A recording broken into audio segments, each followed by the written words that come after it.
champion version of the PHLY Eagles podcast. Chances of me having a voice by the end of this show are almost none. I'm filling in for Vinny. Vinny is up on the rooftop enjoying the scenes of Broad Street. This is Julia, our awesome producer. Hello. Let's go. And of course, the post-game show presented by our friends at Bet365. You can find out why it's never ordinary at Bet365. Use code PHLY365 when you sign up, because whatever the moment, it's never ordinary at Bet365. And our friends at Ace Hardware Home Services. Visit acehardwarehomeservices.com to get started on your next project. That was pretty cool, guys. And B's here too. I mean, Come on, Jamie, we Come were on, talking about it baby. before we went live. The most impressive win in Philly sports history. I think you can make that case absolutely Rich? because of who you took down. Oh, I think it's up there. Yeah, I think it's number one. This guy, guys, this is so unbelievably satisfying. I cannot put into words. Like the Phillies winning, they broke the 25-year drought. That was awesome. The Eagles winning, that was the one that we all really wanted. Yep. The first time, it was unlike anything. Guys, to lose to this team 2 years ago, make it back 2 years later, and embarrass them in the Super Bowl, it's unbelievable. I'm like speechless. I mean, not hyperbole to say like the most dominant performance defensively in Super Bowl history. I mean, what the Eagles defense did tonight against Patrick Mahomes and Andy Reid and this Chiefs offense. Here it comes. Let's go, Vinny. We're trying to get it up. What the Eagles defense and this Vic Fangio unit did.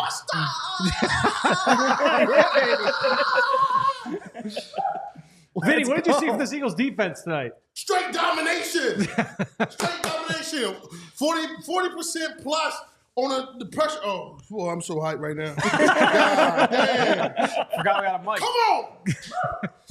And we're going to have a merch link in the show description if you want to get some. The comment, I was like, oh, Vinny being vanilla, this. I told y'all after the bye week this was going to be it. Hate to say I told you so, but I told you so. So, like, throughout most of the game, Patrick Mahomes was pressured at, like, over 50% of the snaps. Late in the third quarter, it got down to 50%. It finished at 38% because they was just getting the ball out fast. That was still, at 38%, the most he's ever been pressured in a game ever. And for most of the game, it was up over 50%, just to give people an idea of, like, how the Eagles dismantled that offensive line. Listen, insane. Let me tell you something. The man had the screensaver on there for a year and some change. You want to talk about a revenge game? You want to talk about getting your lick back? Well, that's how you get your lick back. It's unbelievable. And as good as the defense was, Jalen played an awesome game. I thought in the second half, especially, like nursing that lead, like 5 or 6 awesome plays. Obviously, the deep ball to Smitty, perfect throw, great play call. I can't believe it. It's as good as it gets. Jalen Hurts, MVP. He got it. Just got it. Okay. Good for him. Let's go. Jalen Hurts, MVP. And then we talked about, friend, down in New Orleans. We was down there. Yeah. Everybody like, it's going to be a blitz. I said, a blitz? You better make the play because you're leaving a hole open. And what did you see? You see the man extend the plays with his legs. Yeah. Come on, man. Everybody in the chat, come on. Give me a thumbs up, a bird, or something. Like, we turned up right now. This is unbelievable. And our TV's failing, so we can't actually watch the ceremony. But Jalen Hurts is your Super Bowl 59 MVP. What a story arc for him. And Nick Sirianni. We'll get into all of that. But Jalen Hurts, They already made a Michael Jordan commercial for his new shoe. Yep. Made one. Yeah, Jalen Hurts, Super Bowl MVP. Often criticized. Often, his stats are dissected. And none of it matters because the man's a Super Bowl MVP and the Philadelphia Eagles are the champions for the second time in 8 years, 3 Super Bowl trips in 8 years. The Birds are the gold standard in the NFC, and soon we'll be punching weight for weight with the Kansas City Chiefs. Things are tremendous in the city of brotherly love. It's pandemonium outside right now. All you can hear is horns. People are honking. Fireworks. They're about to turn up tonight. Oh, it's going to be great. Well, man. the fireworks started in like the third quarter. Like you could hear like a little after halftime, you could hear the popping in Center City. So people are probably running out of the fireworks here in Philadelphia. Man, I mean, guys, like I'm like the most superstitious person in the world. So watching a game with me is miserable. They're up 14. In fairness, I would point back to the Rams game a couple weeks ago for reasons why I am that way. I had my feet up the whole fourth quarter. That was unbelievable. Yeah, you cracked a beer. Eagles' the fourth quarter. Eagles' last 3 Super Bowls are all 3-point games, especially the last 2 barn burners. Win one, Vinny won that one, and the one against the Chiefs last year, like classic games. And they told America, you're not getting a good Super Bowl tonight because we are going to whip these guys up front. Oh, unbelievable. But listen, when we was down in New Orleans, you could just look in these guys' eyes. They was locked in. Now, y'all know Jalen, my guy. I didn't even get to talk to him. You said it. When you left but you know what I mean? He was locked in. Now, you know what? Go ahead. I'm going to let you be locked in. And tonight, he showed us all. He was locked in, Mr. MVP. Mr. Talking with people late in the week, over the last couple days, even this morning, it felt like that first Super Bowl a couple years ago against this team. This is the first version of this team under Nick Sirianni, under Jalen Hurts. A little emotional. They let emotion get the best of them in that game out in the desert. They lose to the Chiefs late in the game, and there was an emotional roller coaster ride. This trip down to New Orleans, all business. Guys were locked in from the jump. You said it Monday night. Like leaving the media, the opening night down at the Superdome, you said that these guys just looked locked in. And that was like that was the phrase you kept hearing from people inside the building over the course of the last few days, and it showed up. I mean, they dominated this team on both sides, and it goes back to the belief, the core value system of this organization, from Jeffrey Lurie, Howie Roseman on down, on winning the line of scrimmage and continuing to replenish those resources on the offense and defensive line. How often did Jalen Hurts drop back tonight and he had all the time in the world? The offensive line was dominant in the run game all season long. The defensive line took over this game. The number one reason they won this game, Josh Sweat, Milton Williams, you look at Jalen Carter, Nolan Smith, those guys were in Patrick Mahomes' face from the jump. Just a dominant performance on both sides of the ball on the line of scrimmage. I've watched a lot of Patrick Mahomes in my life. I have never seen him that unsettled. Vinny, his feet were all over the place. Those typical Superman type of plays that he pulls out of his behind all the time. He was off on. He was behind guys. He looked frustrated. He was seeing ghosts. Credit to the D-line. And they barely blitzed. How about this? When the last time you saw Andy Reid with a team with that many flags? Yeah. No question. They had no answers. That's what you call Nick had his guys so locked in. Don't beat yourself. Yep. Don't beat yourself. Man, I'm so happy for these guys, man. As we can hear the helicopters outside, the police sirens, the people chanting. Bring out the finest horse poop the city has to offer. Somebody will eat it. I'm trying to tell you. Are you signing up? Somebody they need to go in. Cheesesteaks for everybody, huh? That sounded like you were signing up. Yeah. No. Some idiot out there will take it. Yeah. There's plenty of people that will eat the horse poop, not me. But yeah, it's going to be an absolute scene. I saw they greased the poles down on Bourbon Street. So I know Zach is planning on hitting Bourbon Street when it's all over to capture some footage, maybe have a hurricane. We'll see. But what a remarkable season. Not going to have a hurricane. Yeah, I mean, no, he definitely won't be having a hurricane. But just unbelievable win. Unbelievable season. This is a team that was number one defense in the entire NFL from the jump, number one run game from the jump. And we talked about it all throughout. It was like, man, if the pass game could be explosive, if the pass game could be efficient. Jalen Hurts comes out tonight, 17 of 22 for 221, 2 touchdowns through the air. He added 70 yards on the ground, some of it by design, some of it scrambles on third down, coming up with huge plays with his legs. Again, just keeping this Chiefs team off balance. I mean, they got into Chiefs territory on nearly every drive. It just suffocated them offensively, and then defensively, we talked about it, just that four-man rush consistently getting home. All right, let's get to the Xfinity Game Ball, which is brought to you by our friends at Xfinity Mobile. Join the millions who have switched to one of the fastest growing mobile services. I myself am a Xfinity Mobile user. We'll start with you. We'll go down the line. Fran, who's your Xfinity game ball going to? I mean, you got to give it to the MVP. You got to give it to Jalen Hurts. To me, I thought, Vinny, I thought Sweaty had a shot at it. We got it in the third quarter. He had that sack in the third quarter. I was like, man, he might get this thing. It ended up with 6 pressures on the night, 2.5 sacks, forced fumble, forced an interception. But I think when you look at Jalen Hurts, I just rolled through his numbers, the poise that he showed, the consistency that he showed from start to finish in this football game. Yeah, he had that interception where he was pressured in the first half. But outside of that, really the only blemish on his record in this game, I think you got to give it to Jalen Hurts. Rich, what do you got? Sweat was a good call, too. I was about to tear my rotator cuff. I was doing the celebration so much during the game. I'm going to give it to Vic Fangio. This guy is the godfather of modern NFL defense. He has been so influential over the past, let's call it 15 years. So many disciples trying to replicate his system and try and make teams matriculate the ball down the field slow.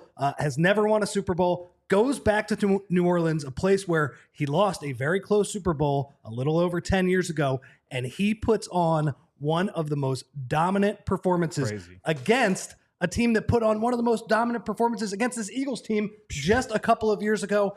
And it's so great because, you just need the championship. Obviously, what Vic has done to this point already was unbelievable, but this was the exclamation point, and nobody will ever forget that this was one of the worst defenses in the league at the end of last year. The turnaround from then to now, it's unprecedented. And a lot of that credit belongs to the players and Howie and bringing in the two rooks in the secondary. But man, Uncle Vic Fangio, what a job by him. He's as good as it gets, man. Vinny, who's your Xfinity mobile game ball going to? You know what, man? I'm gonna go. There's so many people you could go, man. I just but you know what? Let's go with the birthday boy, the pick six. That was absolutely. That and the DeVonta are the play of the game. That right there was kind of like mustard. You know, I was like, it was crazy, man. So yeah, I'm gonna go with the birthday boy, man. Cooper DeJean, that was a hell of a play. You can see our reaction to it on our social medias. We all went nuts. That play, to have your first interception, a rookie, pick six, in the Super Bowl, to really snatch the momentum away, man, Cooper DeJean, you are my game ball MVP. I guess I'm torn between DeVonta, since you guys took some good ones, and that Zach Baun pick. But Milton Williams was everywhere. I'll go with DeVonta. I'll give the Slim Reaper my Xfinity mobile game ball. That was my second favorite play of the game because at that point in the game, it's first down. As soon as they hiked it, I was just like, go for it, go for it, go for it. Because, Rich, you said it. They were expecting run. The Eagles were trying to get Saquon going at that point, and it was just like a kill shot over the top. Perfect ball to DeVonta. Hell of a catch, hell of a throw. It was beautiful. And that's a guy who sacrifices a lot because number one, they're running the ball with Saquon a lot. Number two, AJ is the go-to receiver. DeVonta is one of the best receivers in the NFL, full stop. So for him to make that play, Jamie, very close to his home in Louisiana, too. Getting the chance to go home, obviously has been one of our favorite players, was the guy he was the draft pick that started the turnaround from the 2020 season, has been here the whole way, has been here with Jalen for that time as well. Unbelievable. Really is. Let's run through some of the super chats we have here. So many. Wow, $100 from Polar Jam. That's what Polar Jam. Polar Jam. Yeah. Polar Jam. Polar Jam. Polar Jam. Polar Jam.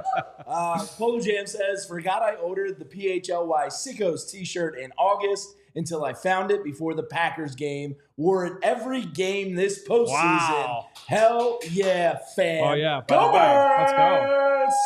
Thank you, Mr. Polar Jam. Everybody hit that thumbs up button while you're in here. All right, next up, we got Cleveland John. That was fun. Let's do it again. Yeah. Before we move on to the super chats, I will not lie. You've been there twice in 3 years. You got something special here. Hey. I know you're going to lose some guys in free agency because this roster is loaded and you can't afford anyone. This feels like a little bit of a mini dynasty going on. Well, let's celebrate tonight. But the core is there. It's locked in. Yep. It's young. This defense is the youngest in the NFL. Jalen Hurts just became a Super Bowl MVP. You got all the ingredients to do it again.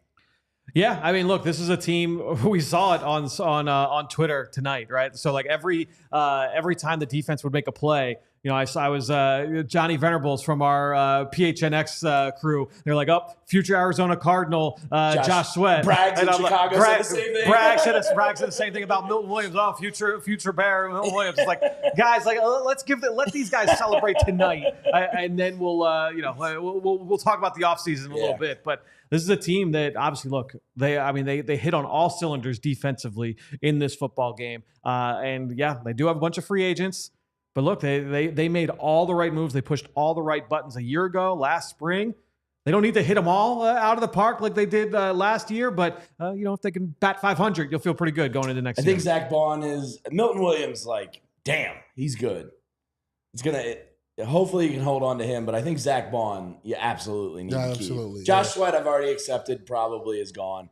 He earned himself some big-time coin out there. Milton Williams, hopefully they can hold on to him. We'll see what happens there. All right, Turtle says,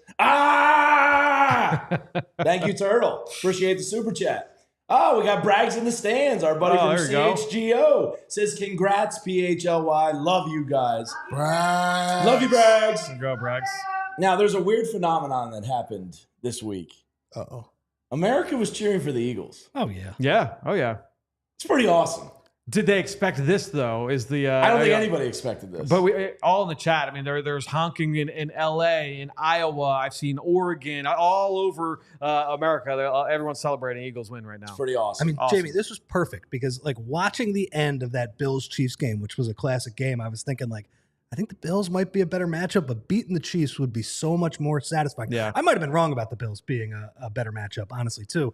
But this was so much better. Didn't have to beat the Lions. The Commanders didn't have to break their hearts. Didn't have to beat the Bills. And everybody was rooting for the Eagles tonight. And they gave them what they wanted. I'll be one of the first to say, looking at the performance tonight and the way them guys prepared to be locked in, it didn't matter who they played tonight. No. Anyone can get it tonight. They was going to be victorious. Yep. 100%, Vinny. And next up, we got Claude Debose says, time to start dialogue about Chiefs fraudulence. Well, that's a hot take. Better field, and they lose to the Eagles in 52. Don't deny that. George Toma, rotten hell. And the Niners handed them the game both time. Go Birds. I cannot agree with that for the most part. I don't think they're frauds. Patrick Mahomes is probably going to be the greatest quarterback of all time by all standards. But I like where your head's at. I like being petty. I will say, for whoever's fault the last Super Bowl was, it was nice to see that pass rush with cleats that worked because you could see what they could do. And they got the Mahomes, man. Yeah. Shout out to the Superdome. I agree. Whoever was handling that field, nice work tonight. And honestly, like the entire city of New Orleans, like outstanding host city for a Super Bowl. I saw someone around the league posted like, every Super Bowl should just be in the New Orleans every year. I think I agree. I think after tonight, I'm in for that. Yeah, I'm in. Todd Gebhardt, another super chat, says, the show has been a big part of this amazing Eagles season for me. Thank you for the hard work and hours you put in and bring us such great content. Todd, thank you. We all love what we do. We love that we get to share it with an amazing community here. So the honor is all ours. Thank you for being a part of it and along for the ride. Next up is Mark from Canada. Says, thanks for the amazing coverage this year, PHLY. What a ride. Insane. Cleveland John says, belt to ass. Build Vic Fangio a statue. Ooh, yeah. Did we see a Vic smile in the post game at all? I didn't see much of it because I thought our TV was going to work. I would have to. He did tell Bo he was going to smile. Right, and then talks about it on the broadcast. Yeah, I didn't see one yet. I'll check social media and see. It's gotta have happened. I just go back to thinking of he was the first person off the field after the NFC Championship game. And he got right to Patrick Mahomes. So I hope he celebrates this one. There are no more games left for Vic. Yeah, now he's 1-8 versus Mahomes all time. Take that stat and shove it. Well, it's a little easier when you don't have Drew Lock as your quarterback. Yeah, it's a lot easier when you have Jalen Hurts. $20 from John Triag. You guys killed the coverage this year. Fantastic shows, everyone. Love the Radio Row shows. Vinny and Fran, co-rookies of the year. Connor O'Neill says, Saquon now has more than half as many wins as the Eagles as he does the Giants. Just want to get that stat out there. That's pretty ridiculous. Yeah, that's crazy. He shouldn't be lost in tonight's story. I know that he didn't have his greatest game and the Chiefs were very good and they sold out, but like he's the reason they're here. Imagine how happy he is. Because, you know, Diana Rossini joined the show from Radio Row this week, and she was the one that sat down with him originally as soon as the news happened. And she was like taken aback how hard of a decision still it was for him to leave New York and to come here and to have one of the greatest seasons, I mean, ever. And to do what he did, that's got to feel damn good. You know, I think I get like a little, I really relish watching teams celebrate winning championships. Like I love watching, whether it's the World Series, Super Bowl, national championship in college, whatever it is. And you think about like all the work that goes into it, all the stories around all of these players, and even not just the players themselves, but even like their families. I thought that tonight of Saquon Barkley's daughter saying like when he said like, oh, we're going to the Eagles now, and he said, oh, does that mean we win now? We get to win now? Like just stuff like that. It's one of the best things about sports. Yeah. Just like see, especially like once you get up to like the professional level, just seeing all the time and all the sacrifice really come to fruition to get to that ultimate goal. It's one of my favorite parts about it. The point this week where I became most confident was when I heard the voicemail from Saquon's daughter. Right.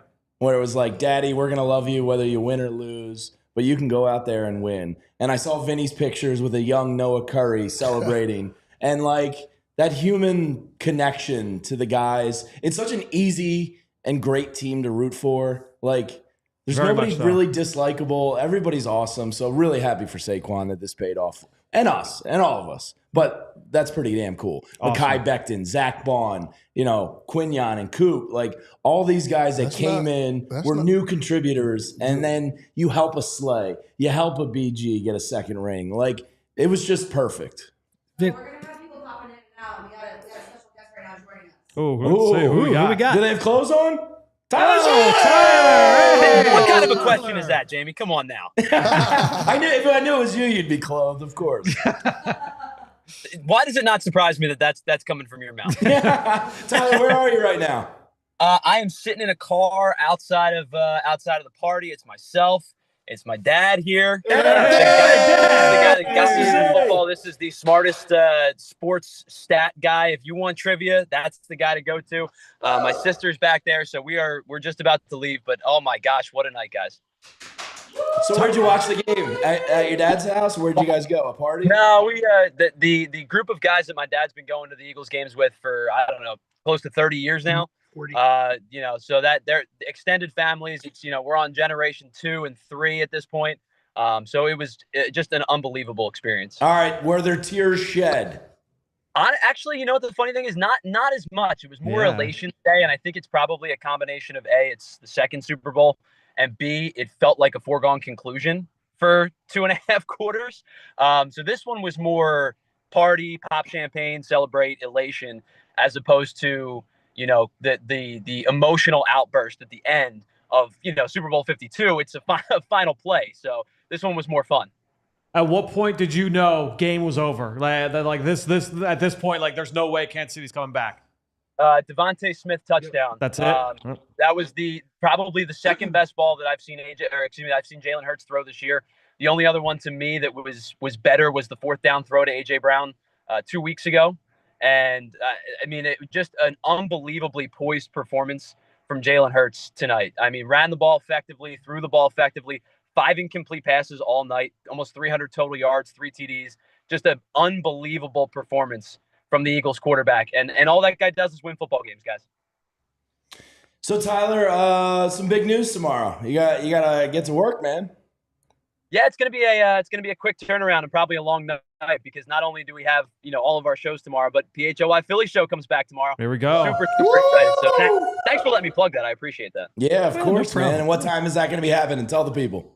1 o'clock. We'll be on 1 to 1:30 tomorrow, and 1 to 2 on Friday, and a bunch of short form videos and things like that throughout the week. We're going to deep dive. We'll nerd out. We're going to talk about spin rates and all that kind of nerdy stuff. So, all right, love it. Tyler Zulli, PHLY Philly Show. Appreciate it, man. Go have fun with the fam. Go Birds. Go Birds. Go Birds. That's awesome. Hopefully the entire staff is going to be joining us tonight throughout the show. We'll get the Cuz on. I know Devon already said he hopped on. Derek Bodner was up here and headed out to Broad Street as well, as we see some more choppers flying overhead here. It is loud outside. It is like just like constant honking. It's just like right there. Police cars flying by. You hear everybody honking. You hear everybody cheering. You hear fireworks. You hear the choppers. There's a 50% chance I sleep on the sofa tonight. As someone who lives in the city, I have no idea how I'm going to get home tonight, but I don't care. It's great. Let's talk about this for a minute. What do you got? What we got? In 5 seasons, the man is 6-3 in the postseason. Yep. 2-time Pro Bowler, an All-Pro, 2 NFC championships, 2 Super Bowl appearances, 1 Super Bowl MVP, and 1 Super Bowl win. Damn. And Jalen Hurts, you a bad boy, man. I don't care what nobody tell you. You're a bad boy, man. You a bad boy, man. God damn. He has won at every single level. Woo! Well, and I would also say too, like he has played his best football when the lights have been the brightest. Absolutely. You take last week's NFC Championship game and the 2 Super Bowls he has played in. I mean, that's outstanding And, stuff. Some of his best games. Just go back to some of his quotes. Like we all be joking, like, man, this man got the quotes. But think about every quote. You either learn from a loss or move on. The crazy quotes he was coming up with. He spoke this into existence tonight. Yeah, he really did. He's his own Jim Murphy. I saw NFL Network earlier play a game. Is this from Inner Excellence or Jalen Hurts? And it was really funny. And that's the other thing, too. I was just looking at the next-gen stats. So this was actually the 3rd longest average time to throw for Jalen Hurts all season long. And it's a great look at why when people say, like, oh, he holds on to the ball so long. Him holding on to the ball long is not a bad thing in and of itself. It's what you do with the ball when you do hold it long that determines whether or not it's a good or bad play.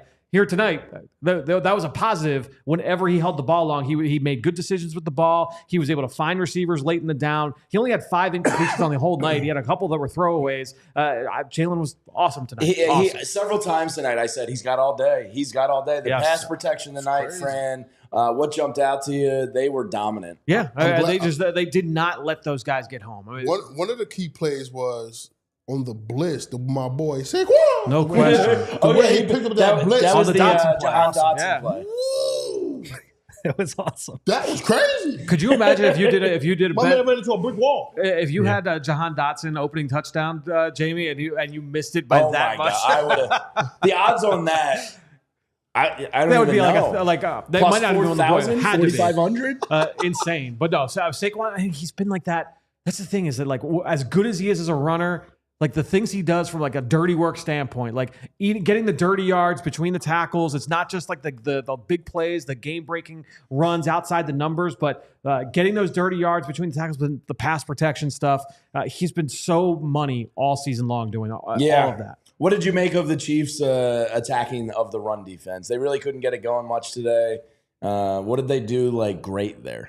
I mean, it looked like just a pure bodies thing. Like we're going to keep throwing bodies at the problem. We're going to load the box. It looked like they were doing some slanting up front as well. We'll go back to the film to really take a look at that. But I think the big thing was just continuing to load the box and say, we're going to make Jalen Hurts in this pass game beat us. We're going to trust our corners to win outside one-on-one.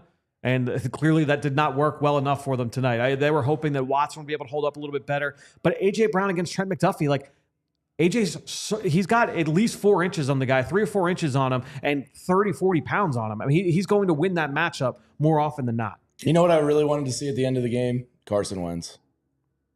We got Kenny Pickett. Yeah, right. I wanted to see Carson Wentz come in the game. That would have been great. Good for Kenny Pickett finishing the Super Bowl. I am surprised that the Eagle fans, listen, for y'all in the chat that didn't listen, the Eagle fans started doing yeah. Now, if they would have started chanting Carson Wentz, that would have been petty. I mean, Carson already had to watch another one of his backups win a Super Bowl. Yeah. Let's get back to a couple of the super chats because they've been flowing in here. Let's see. We got Calum Halen $9.99 to just say Caleb Halem. Thank you for that. Appreciate that. Ross L says, from Ross L, thank you for the donation, Ross. Woo! Appreciate that. Donkey Daddy, great name there. Says, not sorry for boring game for the general viewer. The best team in the NFL showed up from the NFC. Sorry that Golden Boy Mahomes and Taylor's boyfriend were our opponents. This D proved to be the best in the world. Hard to argue with that. I will say this. I believe it was the worst AFC versus NFC season ever in the Super Bowl era. I think there was a little bit of AFC fraud watch this year. They have good quarterbacks, but their teams are not as good as the NFC teams are. Makes you wonder if Mark Andrews catches that ball. Yeah. No. That's the thing. Is it like people talked about that was one thing. I'm trying to remember who said this. Oh, if the Eagles were in the AFC, they wouldn't be able to run that gauntlet. Who said that? The Eagles destroyed every AFC team they faced Baltimore this year. Baltimore. They crushed Baltimore this year. Just insane take. The fact that they were underdogs in this game was wild. crazy. It was wild to me. You were just betting on past stuff. There was nothing this year that suggested that. They have better players everywhere. And it goes back to like this thing of quarterbacks got to throw for 300 plus yards a game. That's where that comes from. Man, all my guy do is win. Oh, we got a stadium check-in. Oh, boy. Let's go. You're looking live at the Superdome. The professor.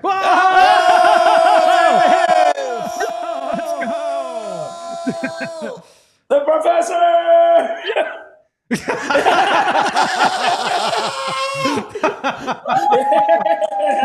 Oh, that's great. Is that the famous Feldman with you? I don't even know if we can hear the Deniz.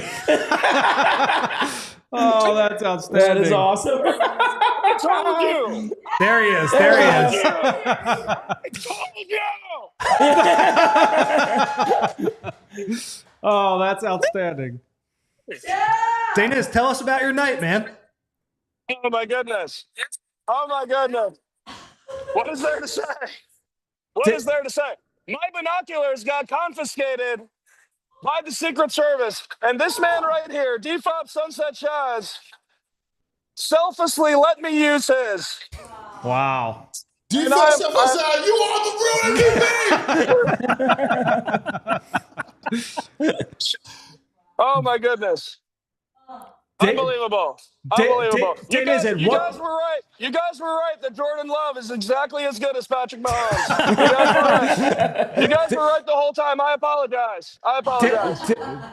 Deniz, at what point did you realize it was game over and you knew the Eagles were going to win?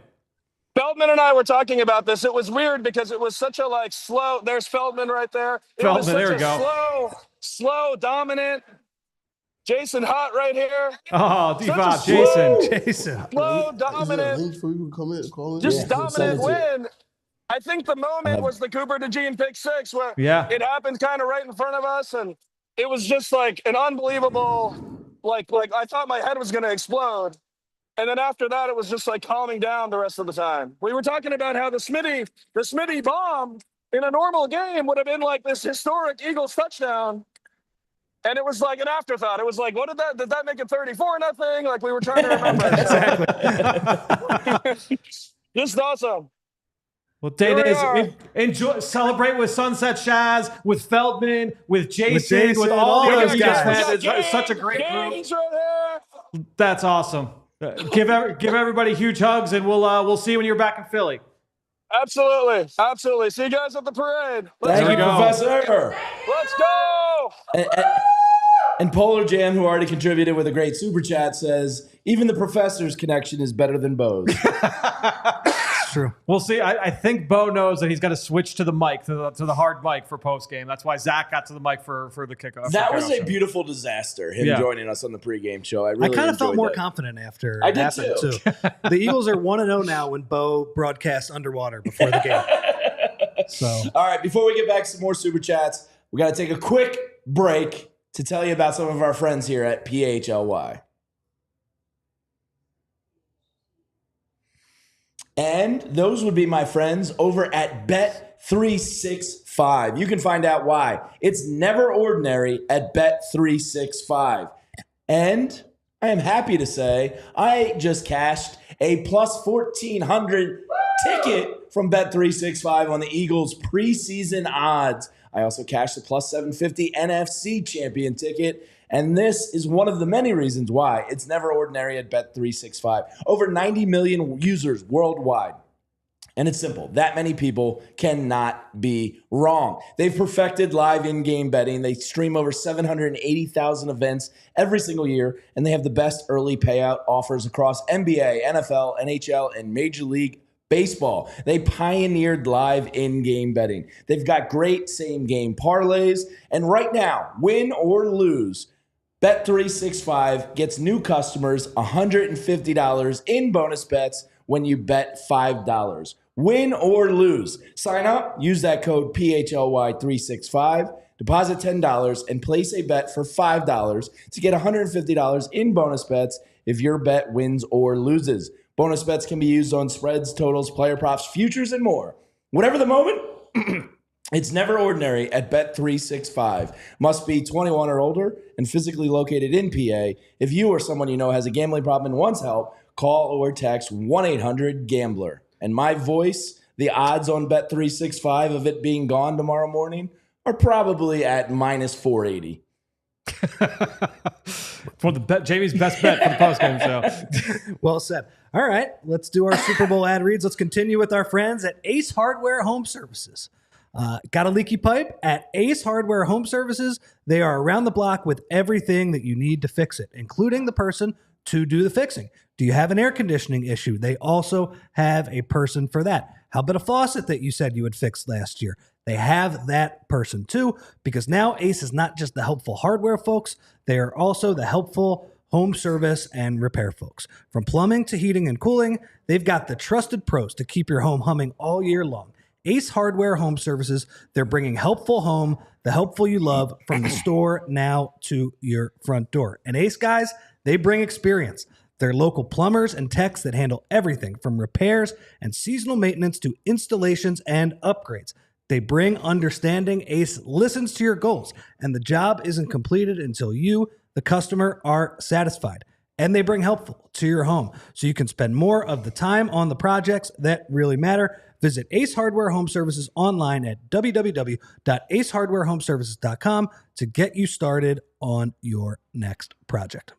All right, this is God. This voice is toast. Oh, I can't wait. I need to gargle some honey. Welcome back into the PHLY Eagles Super Bowl Champion Edition, presented by our friends at Bet365. Find out why it's never ordinary at Bet365 and our friends over at Ace Hardware Home Services. Visit them online at acehardwarehomeservices.com to get started on your next project. I just saw a comment or a tweet said greatest Philadelphia sports team ever? Question mark. I mean, I'm not going to argue. It's going to be up there. It's got to be, right? I mean, I think you have to win a championship to be in that Absolutely. conversation. Yep. And of the teams that won a championship, I think this is the best one. Yeah. 14-3. Vinny, what do Didn't you lose think? a game after October. You got a ring on your hand there, Vinny. Well, I don't think you're wearing it tonight, but that was a great team too. That was a great team. How do you size the two up? Man, they got there twice. Yeah. You know what I mean? Like, All right. We got another friend twice, bro. joining the fray. Rich, you do a lot of post games with this man. A lot of sad post games with him. This is a happy Devon. one. This is not a Let's sad go. post game. Devon, Oh, get ready. it's no doubt a happy one in this one. What's up, y'all? Yeah, man, this was so satisfying, man, to get this one, see them get this one after what happened in the last Super Bowl. The fact that people, you all know, Vinny, I respect national media. We're in the media, so I respect national media. Fran does a great job of jumping in all over the place in different cities and being able to evaluate things. But the way that they bend over backwards to find ways to complain about how Jalen Hurts is not good, can't win. I'm not even the biggest supporter of them. I just like the fact that they win games. So my argument is always, well, what else do you want him to do? Because it doesn't look the way that you want it to look. he's not good. And this is so satisfying to see him get this on this stage and get it done the way that he did it. Even when the interception happened, it was like, so what? That was basically a punt. I would have liked those 3 points, but that was basically a punt because you got them pinned inside the 5-yard line, and then they come right back down and get a score anyway because they turn them over once again. This was fantastic. Hey, Devon, look. If it wasn't no social media and everything was like the old school ESPN, he'd be the greatest quarterback of all time right now. 100%. You know, 100%. Just back in the day, that's how they played. It ain't his fault that he played complimentary. I mean, he played, good team football. You know what I mean? All the man does is win and show up when the lights come on. When the lights get brighter, he has a hell of a game. That's all it is. The reason why, of course, we can talk about the defense, but yeah, we know the difference might have been the turnover that he had. But guess what? He came right back and scored on that play. He does what he does to Washington 2 weeks ago in the NFC Championship game when everybody was sprinkling all the praise on Jaden Daniels, who's going to be a fantastic quarterback.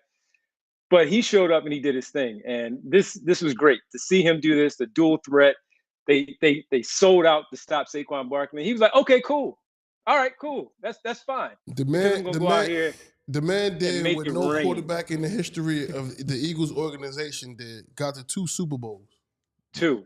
Yeah. Those are just facts. That's it. Devon, when did you know the game was over tonight?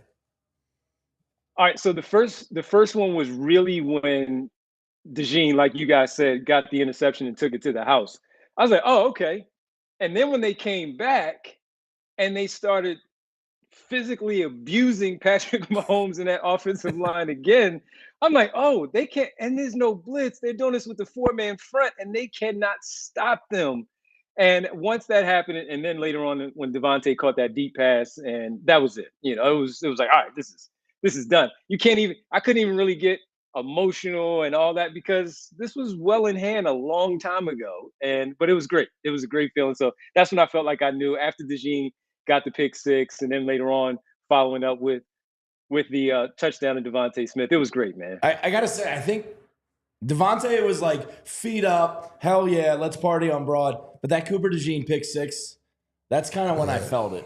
Like I just felt that it was kind of team of destiny.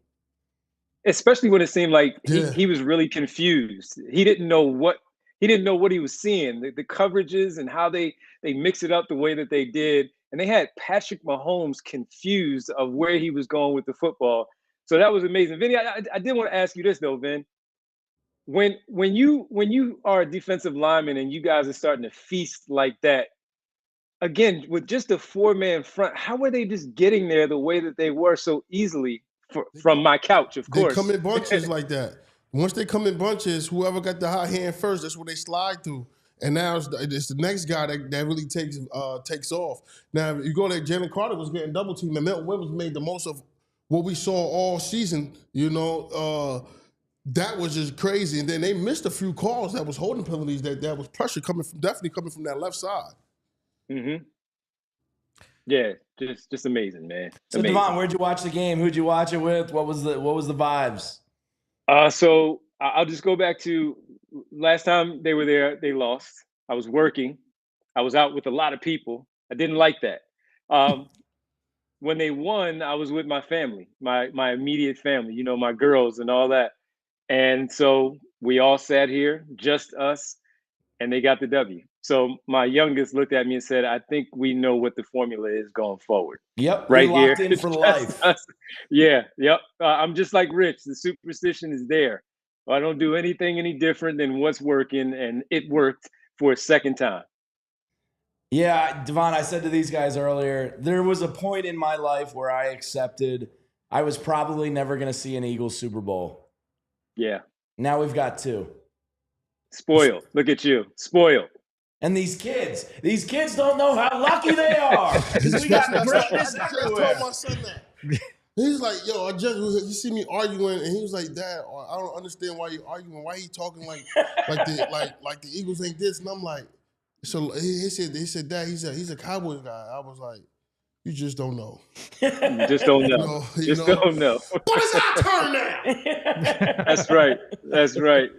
Nah, this is dope, man. You guys are great. This has been fun. It was fun watching Fran and Vinny with Bo and Zach and Jamie, all of you out there in New Orleans with Jules.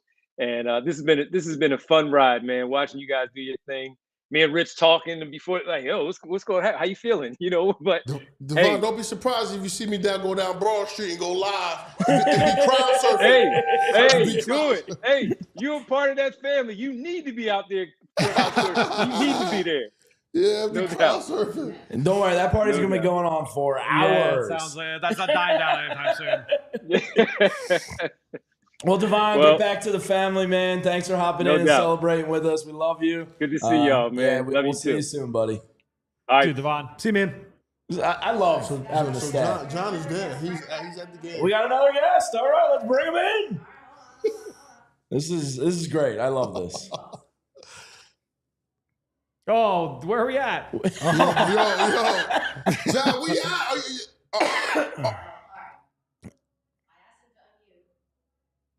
Yo, he down bourbon. Unmute. Can't hear you. Unmute your phone. Boys, Yo, are you down let's go, bourbon? Bucket Yeah! They're crazy out here tonight. Just left the stadium. Everybody wants to send their love to my boy Vinny. Yo, how was the atmosphere down there? We had them going crazy over here. That's what I'm talking about. Let's go. Come on. We like it. Outstanding. All right, well, John, listen, man, thank you for coming on. Thank you for showing us what bourbon down there Bourbon Street look like. Come on, this is what the love is right here, baby. There we go. Come on. There we go. That's how nice podcast right here, bro. All right, baby. Come on, you say some love? Let's go, Birds. We did it. There we go. Live from Bourbon Street. Love it.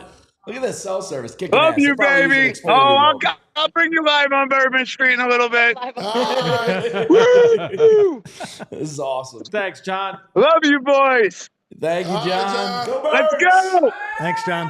Go. That's awesome. That's awesome. Great. That's fantastic. I mean, being on Broad Street's the best. If there's a city to enjoy, because the Eagles, Fran, you saw it on your flights coming and going from the airport. When I left on Friday, the airport was 85% Eagles fans. The Eagles fight song was playing. Like, you hardly knew the Chiefs were even represented in New Orleans. And it's crazy, guys. When we was down in New Orleans, it was nothing but Chiefs fans. Right. And I'm like sitting there, I said, these Chiefs fans don't understand. Come Thursday morning, the first flight out on, all you're going to hear was E-A-G-L-E-S. Like, it just was insane. And to watch the Eagle fans take over the Superdome, then turn Bourbon Street to Broad Street. Yo. It's the best, man. Hey, no, this is great. There was a ton of horse poop on Bourbon Street. So if any of the Broad Street maniacs are looking for it, the horses are everywhere. You're really down looking in for New somebody Orleans. to eat that. You're really into I'm this looking for tonight. somebody to eat the horse poop. Heard it's good for the throat. Fran, Todd wants to know, this is great and all, but who ended up winning Swooper? I think Bo. I'm willing to move past it. Okay, tonight. let's move on. Let's get back to some more of the super chats. That's tomorrow's There's problem. tons of them. This is hard to keep up. All right, let's start from the bottom there, Jules. Chris G. Oh, wait, never mind. We can start wherever you want. Benjamin D, up top. All right. I'm over here on the central coast of California, and I'm hearing fireworks. Let's go. Love that. Thank you, Benjamin D. Kyle O says, Rich, don't wake the baby from the basement. Saying didn't wake up the baby. Oh, from the didn't basement. wake the baby up from the basement. So in the newsletter last week, I asked people for funny stories about how they watch past Super Bowls. And Kyle and his wife was a Patriots fan.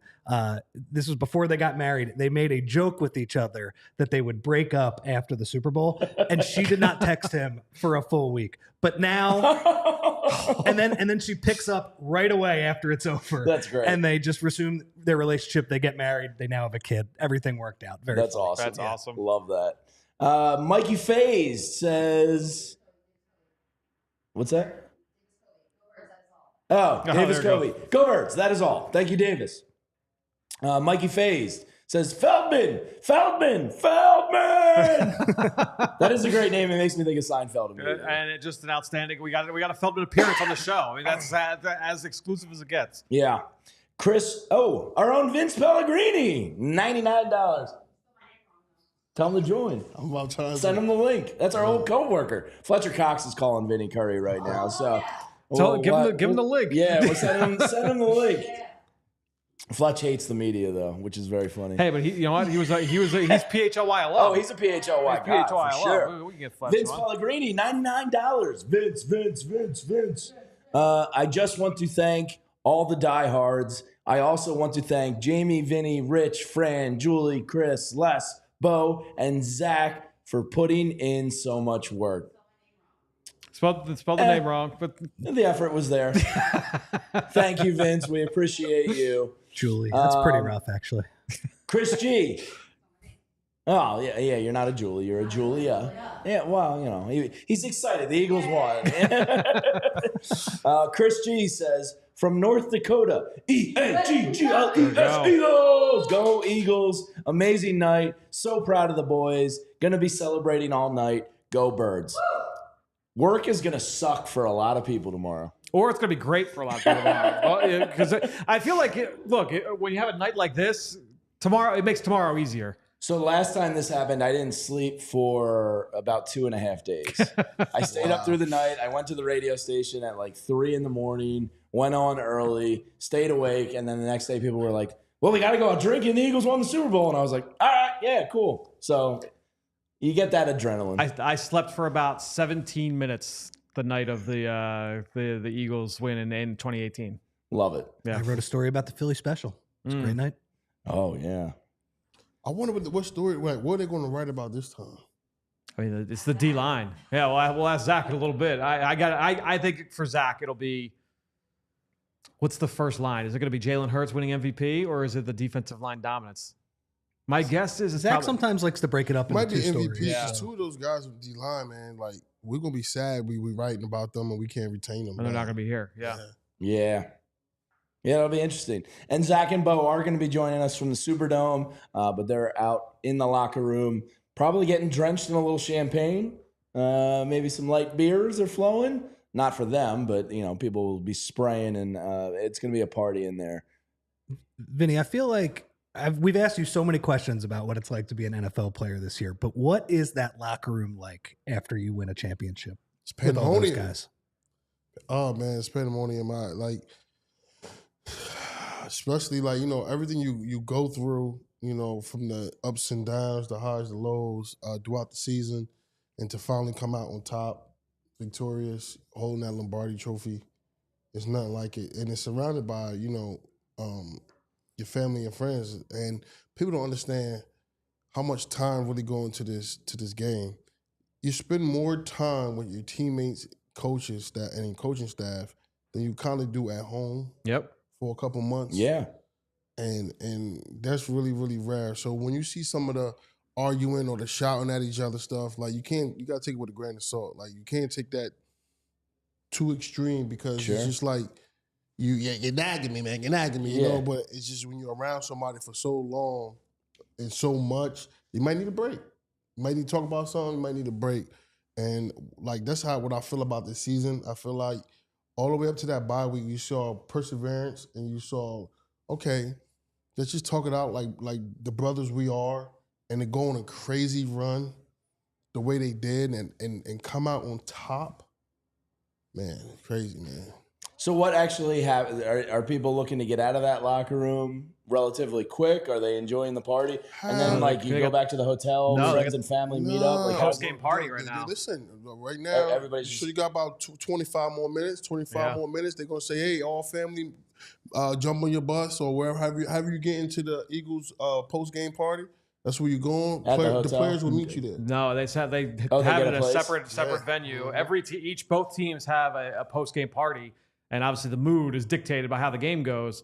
But I mean, what's the best story you could tell from the party in the 17? I got the video on my phone. I have a lot of videos on my phone. I don't think everybody understands. Do you remember we broke the damn stage? Yeah, because you guys were all jumping up and down. Yeah, jumping up and down, and that's not getting twisted.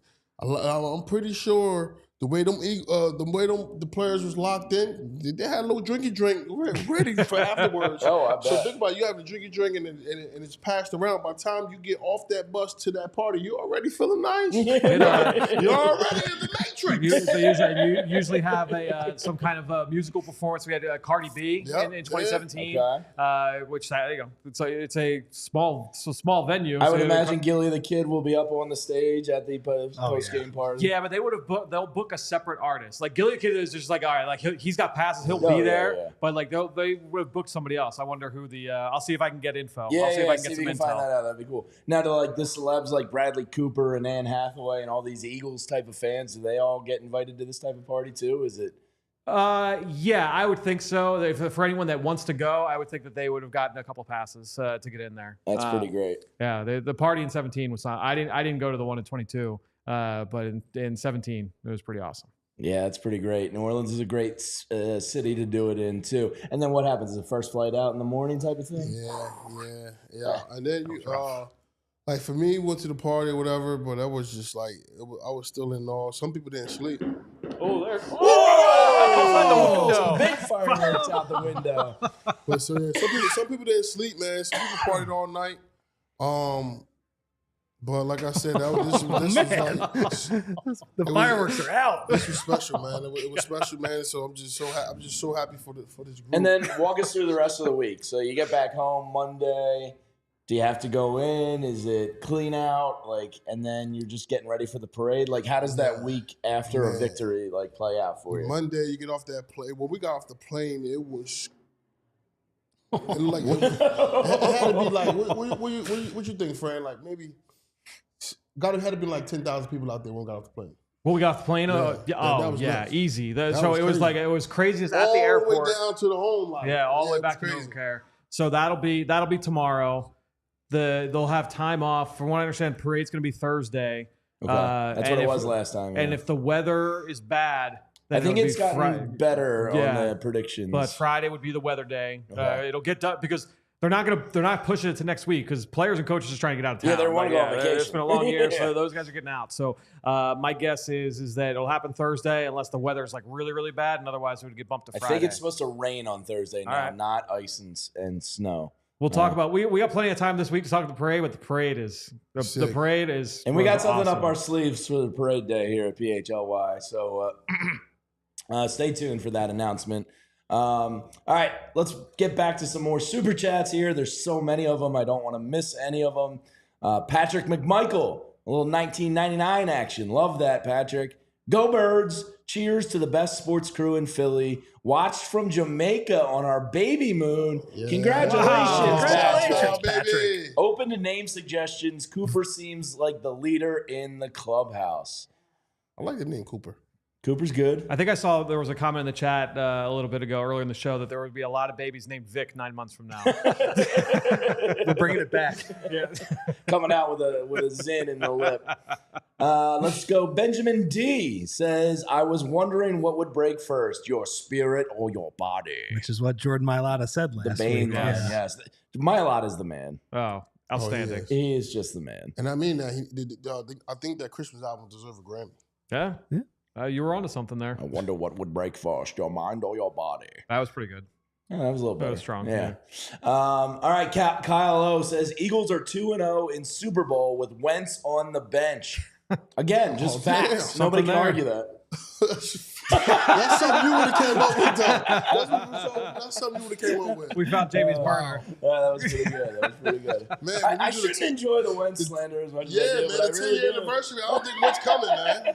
God dang. Timothy Malcolm says, y'all kick ass. We are world champions. Love y'all. And I don't know if you guys can see this shirt very well, but it says world bleeping champs. And you can get this and more. We got a lot of great merchandise up on the All PHLY locker room. Visit allphly.com. Look at that. The gold standard collection. If you're watching this on YouTube right now, the link is literally in the show description. So you can just click on the link. Oh, there's tons of fireworks going on. Fireworks are right outside the window. It's a party right now. I will be ordering that birds with the 2 trophies one. Like tonight. Like right there. Yeah, it's at like Broad and Spring Garden. There's a fireworks show. It's like the 4th of July out there.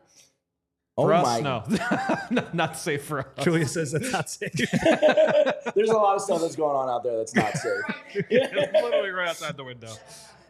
That's great. So visit the link in the description or head to the locker store on allphly.com. And guess what? There's going to be a Die Hard sale coming because Zach and Bo and Les and Fran and all the great writers we have here, Charlie and Kyle and Derek and Jim Salisbury, it goes on and on. You guys deserve access to the best writers in the city. So we're going to have a special Die Hard sale going on. You can hop in at a great rate coming up here, and it's going to be worth every penny. Fran Duffy over there, he's going to be busy the next couple months because the season's over and draft season officially begins. You're going to get Fran's full access to his brain and his draft guide, which is about to become the best in the country. So take advantage of the Die Hard sale. You won't regret it. I promise you. We're picking 32nd. Yes. We have another coworker from Broad Street. Oh, yes. Who we got? Charlie? No. Brenna? Nice. What's up, Brenna? I can't hear anything right now. That is awesome. Brenna. Oh, look at that. He just had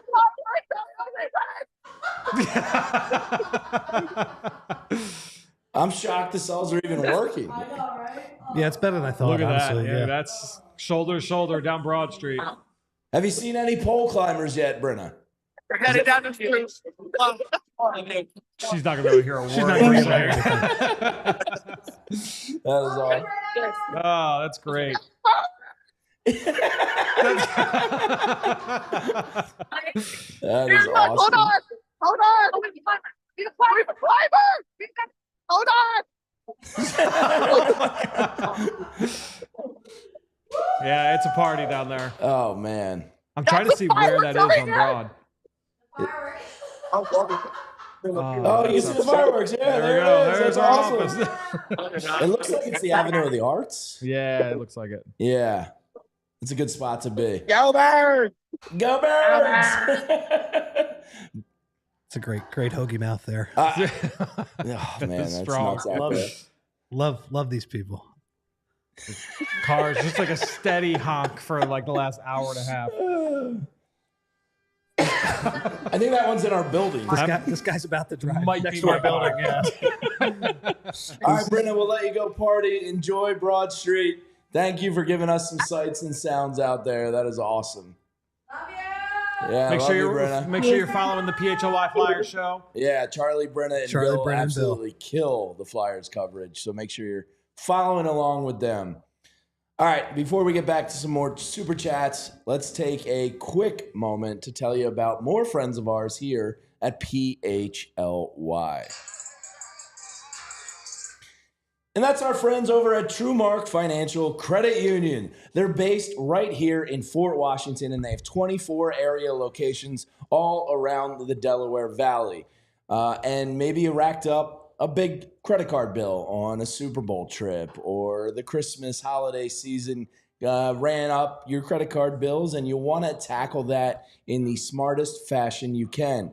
Think about this: if you could pay it off faster with zero interest until 2026. It's true, because TrueMark Financial is offering zero interest on balance transfers for 12 months. So all your payments can go towards reducing your balance, not just covering the interest. So here's what you do. Transfer your existing balance from another institution to a TrueMark Financial Visa credit card and take advantage of this amazing offer. But hurry, you only have until February 28th, and you're going to be buying tons of Eagles Super Bowl gear. I know it. I'm going to be doing it. You're going to be doing it. So why don't you just have a 0% credit card? You can worry about that down the line.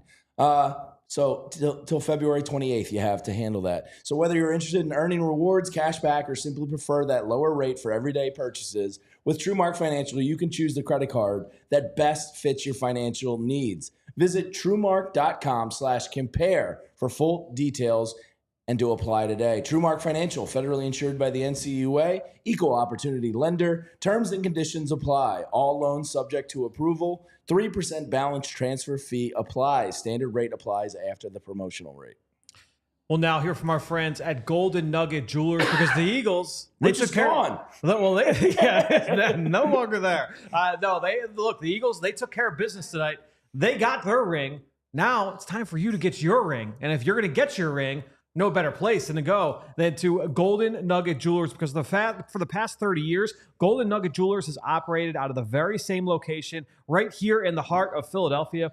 Customers from across Pennsylvania, New Jersey, and even Baltimore and New York City have come to Golden Nugget Jewelers to find that perfect engagement ring or wedding band. Their staff is highly trained and dedicated to providing a personalized shopping experience. Look, Valentine's Day, right around the corner. It's next Friday. You might be late to the party. If you want to make sure that you get caught up, now's the time. Head on over. They've got a vast selection of engagement rings and wedding bands, but they've got plenty of high-end watches and fashion jewelry, sparkling diamond necklaces, bracelets, earrings, and more. Maybe you want to try and make yourself kind of a replica, so a nice little ring to commemorate this Super Bowl win. You get a little sapphires on there, some emeralds on there, and you can be in business. Receive a final cleaning and a written appraisal with every single ring that you buy. Golden Nugget Jewelers has been a family-owned and operated business since 1987, right there on the corner of Chestnut and 8th in downtown Philly. You deserve an expert and the best price. Golden Nugget Jewelers, where Philly gets engaged. Visit goldennuggetjewelry.com today to learn more. All right, this is the PHLY Eagles show presented by our friends at Bet365. I haven't signed into my account yet, but I'm very looking forward to seeing that plus 1,400 Eagles Super Bowl champions ticket cash. One, because those odds are sweet, but two, it'll just say Eagles Super Bowl champs, and that's going to be very nice. And our friends over at Ace Hardware Home Services. Get started on your next project at acehardwarehomeservices.com. All right, we got some footage live from one Robert Wolf. Oh, some of you may know him as Bo, but let's check in. He's got some footage from the locker room. Let's take a look at what Bo's got for us. I see a shirtless large man. I'm ready. Jalen Carter. Jalen Carter. There we go. I would imagine Blow the Whistle is playing a lot in that locker room. So, I would think so. So I saw some of this already. Howie is dancing in the middle of that circle. Oh, wow. Oh, yeah. I mean, that's going to happen tonight at this party, too. Those guys are... Howie, Don Smolinski, they're all gonna be on that stage. All right, let's rank the dance skills of Jeffrey, Don. I'll let Vinny do the ranking. I'm going with Jeffrey being number one because he actually was dancing with me. Yeah, there you go. How's Howie? Got any moves? Nah, he was good. He hit them with the. Yeah, that was nice. I saw it. That was nice. That was nice. You know, it looks like a video of Jeffrey and Howie taking a moment of enjoyment, walking the bowels of the stadium there. The horns are just wild outside right now. Is that car in the building? It could be on the third floor, yeah. Could be taking the elevator up. Yes, we're very much looking forward to Zach and Bo joining us after the locker room celebrations are happening. But there's some great footage from Bo's. Man, that looks like a party in there. Yeah, it looks like a club.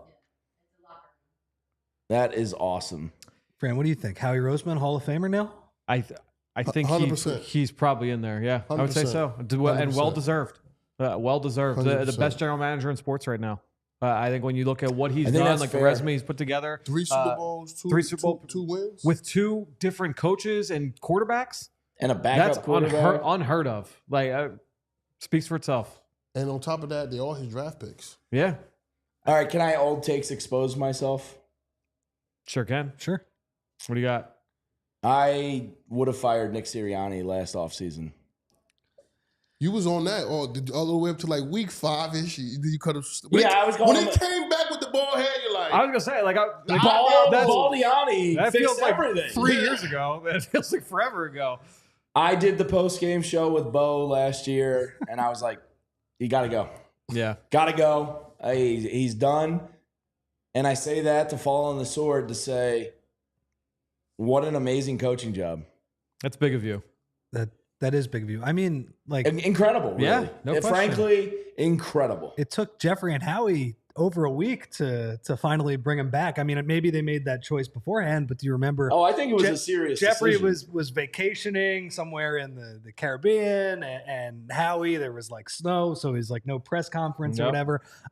Yeah, I mean, to bring back Nick, we had no idea if this 2-coordinator thing would work, and it worked spectacularly. It worked unbelievably. And Jamie, you're right too. Like, week 5, obviously I was calling him a bozo, a stooge. Well, do you remember the video? What an idiot. Remember the video where he's walking around when Many Men is playing on the practice field or whatever? That's legendary, man. They were dominant the rest of the way. They really were. With the shaved head. It was a game where, when's the last time they lost when starters actually played? They were undefeated this year when Jalen Hurts and AJ Brown both played.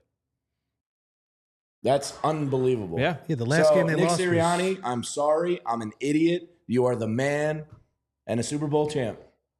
Yeah. Kevin Patullo, offensive coordinator next year. I feel like Nick's got that juice. We were talking about it late in the week in New Orleans as if it was a definite. And then we were getting Zach was getting texts from people offset saying, maybe not so fast. Okay. It might not be that way. So, but it does seem like it's a shoo-in to be internal. Fran, you know the staff fairly well. If it's not Kevin, does he leave if somebody else gets it? No, I don't. Who else I mean, I don't want to speak for him, but my guess is I don't think so. I would say if it's not Kevin, then it would be an external hire. Like you would basically, if it's going to be an internal hire, it's probably going to be Kevin Patullo. Okay, that would be my guess. But yeah, we'll see. I mean, that's something we're gonna have to. Obviously, it'll be a big discussion point here in the coming days. Is it sounds like Kellen Moore is going to be a New Orleans Saint. He is. Schefter tweeted it early this morning that it's done deal. So Kellen Moore, congrats on your payday. Shame you're going to such a crappy organization with the way they're run. But Vic Fangio, one good thing here is, look, when you're a team that wins, you're going to lose coaches. That's the way it is. It's a good problem to have. But the lovely thing here is Vic Fangio appears kind of like settled. Like, I don't think we have to fear losing Vic anytime soon. Yeah, I mean, there's the chance that they could lose some assistants to potential defensive coordinator opening. I know there's a couple of those jobs still available. We'll see if Kellen Moore tries to bring anybody with him as well. My guess is he will probably bring the quarterback coach, Doug Nussmeier, with him, probably to be his offensive coordinator. We'll see about that. But yeah, I mean, they'll lose some assistants here along the way. They'll lose some free agents, but that's why winning this game was so important. You had to be able to come away with this W to be able to say that, we climbed that mountaintop and we got the job done. And they were able to do it. Business. Yeah. That was the word from Nick Sirianni. And one of Vic Fangio's messages to the team when they got to New Orleans this week, and Vinny, I'd love to hear your thoughts on it. He said, guys, you're unbelievable on turf. You allow 11 points per game on turf. You're fast at every single level. It was something he kind of tattooed in their mind to try and build that confidence. And it played out. I mean, that last touchdown doesn't even count. That's against second stringers. But Vic was right. This defense is incredible, and they're really good on turf. All right, so I got a couple questions. So we go back to what you guys were saying. So is this the best Eagle team, right? You guys were saying? For Philly team, period. Okay. Yeah. So Jimmy Johnson or Vic? Oof. Let's get This is one of those things because it's only been one season. Jim Johnson had such a great career and a bunch of great defenses for a long time. But this is a better season than Jim Johnson. But this ain't remind you of that though? No question. This was like this is the boy. This was crazy. Yeah, I think, and that's what they're hoping for when you bring him in is that he would be that Jim Johnson. Like he's going to be here until he doesn't want to coach anymore. And everybody knows I love Jim. This was amazing. Yeah, this was amazing. It's a great performance. I mean, the number one defense, the youngest defense in the league which when I think when you pair the two together makes what he did really impressive. Yeah. They'll lose some guys, but there's going to be a lot of fun to be had in these future years with Vic Fangio and the young core of players on this team. Absolutely. And you hope you can keep them all, but like the young Bulldogs with Cooper and Quinyon, you have a foundation here that defense is going to be fairly locked in for a little bit. And they had Patrick Mahomes in absolute hell tonight. Can I throw some next gen stuff Absolutely. at you? Do it, Fran. Hit us. All right, here we go. This is all next gen stats. So the Eagles did not blitz once against 42 dropbacks in Super Bowl 59, becoming just the 4th defense to not blitz in a game in the next gen era. Wow. Period. Relying on their front four, the Eagles generated 16 pressures and sacked Patrick Mahomes 6 times, his most in a game in his career. The Eagles played zone coverage on all but 2 dropbacks in this game, specifically using cover 4 on 59.5% of dropbacks. That's the 3rd highest rate by any defense in a game since 2018. So they just made played a shit ton of cover 4 and didn't blitz. Didn't just relied on the 4-man rush. Vic Fangio's defense held Mahomes to his worst performance by EPA in a game his entire career. Wow. Josh Sweat generated a team-high 6 pressures on 34 pass rush snaps in the Super Bowl, including a career-high 2.5 sacks. He was disruptive on early downs, recording 4 pressures and every single one of his 2.5 sacks on 1st and 2nd down with a 16.7 pressure rate. Sweat's 6 pressures all came against 5 different Chiefs blockers. Oh my God! Whoa, that's a cool Wow. stat. 6 pressures in a game, Vinny, on the biggest stage. Whew. And he forced that interception by Baun too, with that bull rush, getting right into Mahomes' lap.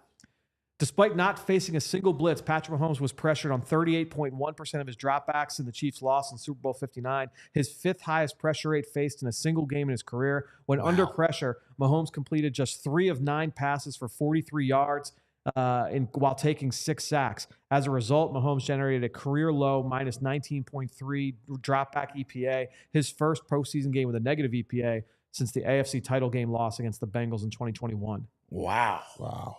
Dominant performance from the defense. Shout out to Julia doing a little picture-in-picture of our staff sending in some footage from Broad Street and the party out there, so you can enjoy that while you listen to Fran give you all that next-gen stat porn.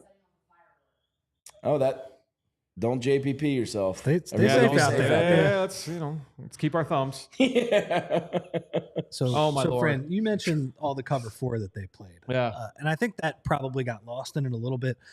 Just following along on Twitter, there were some people who were at the game who were saying like, yeah, I mean, the Eagles front 4, they're getting home and they're doing an awesome job. But the back 7, their coverage was sticky the entire game. And that's what defense is, right? Yep. Part of it is being able to cover. Part of it's being able to get to the quarterback. But it shouldn't get lost that the back 7, they played that cover 4 and they played it perfectly all night. Yeah, I think, that was one of the fun parts about seeing some of the clips that were being shared on social media, Rich, was that, you had a lot of people that were like fans at the game tweeting out video, and you're saying, I'm like, all right, like now I can see the coverage, because they weren't showing like a lot of the coverage on the broadcast. So you could see like, oh, they're just playing cover 4. Oh, they're just playing cover 6 on 3rd down. This is what they've done all season long. And they're relying on a corner, like it would be Quinyon Mitchell one-on-one with Travis Kelce on the backside. And now you've got 4 DBs over 3 receivers on the other side. And it's just taking away everything. When you have that, and that's the thing about when you have the ability to just get home with your front 4. And Vinny, I know that this was a big thing with Jim, right? With Jim Schwartz, was like, if you can get home with 4 and you leave 7 in coverage, that gives you such a huge advantage going into any single snap on a drop back. Man, and that goes to show you what type of DBs you got on your team. Yeah. Today, just like I said, wow. They were just clicking on all cylinders.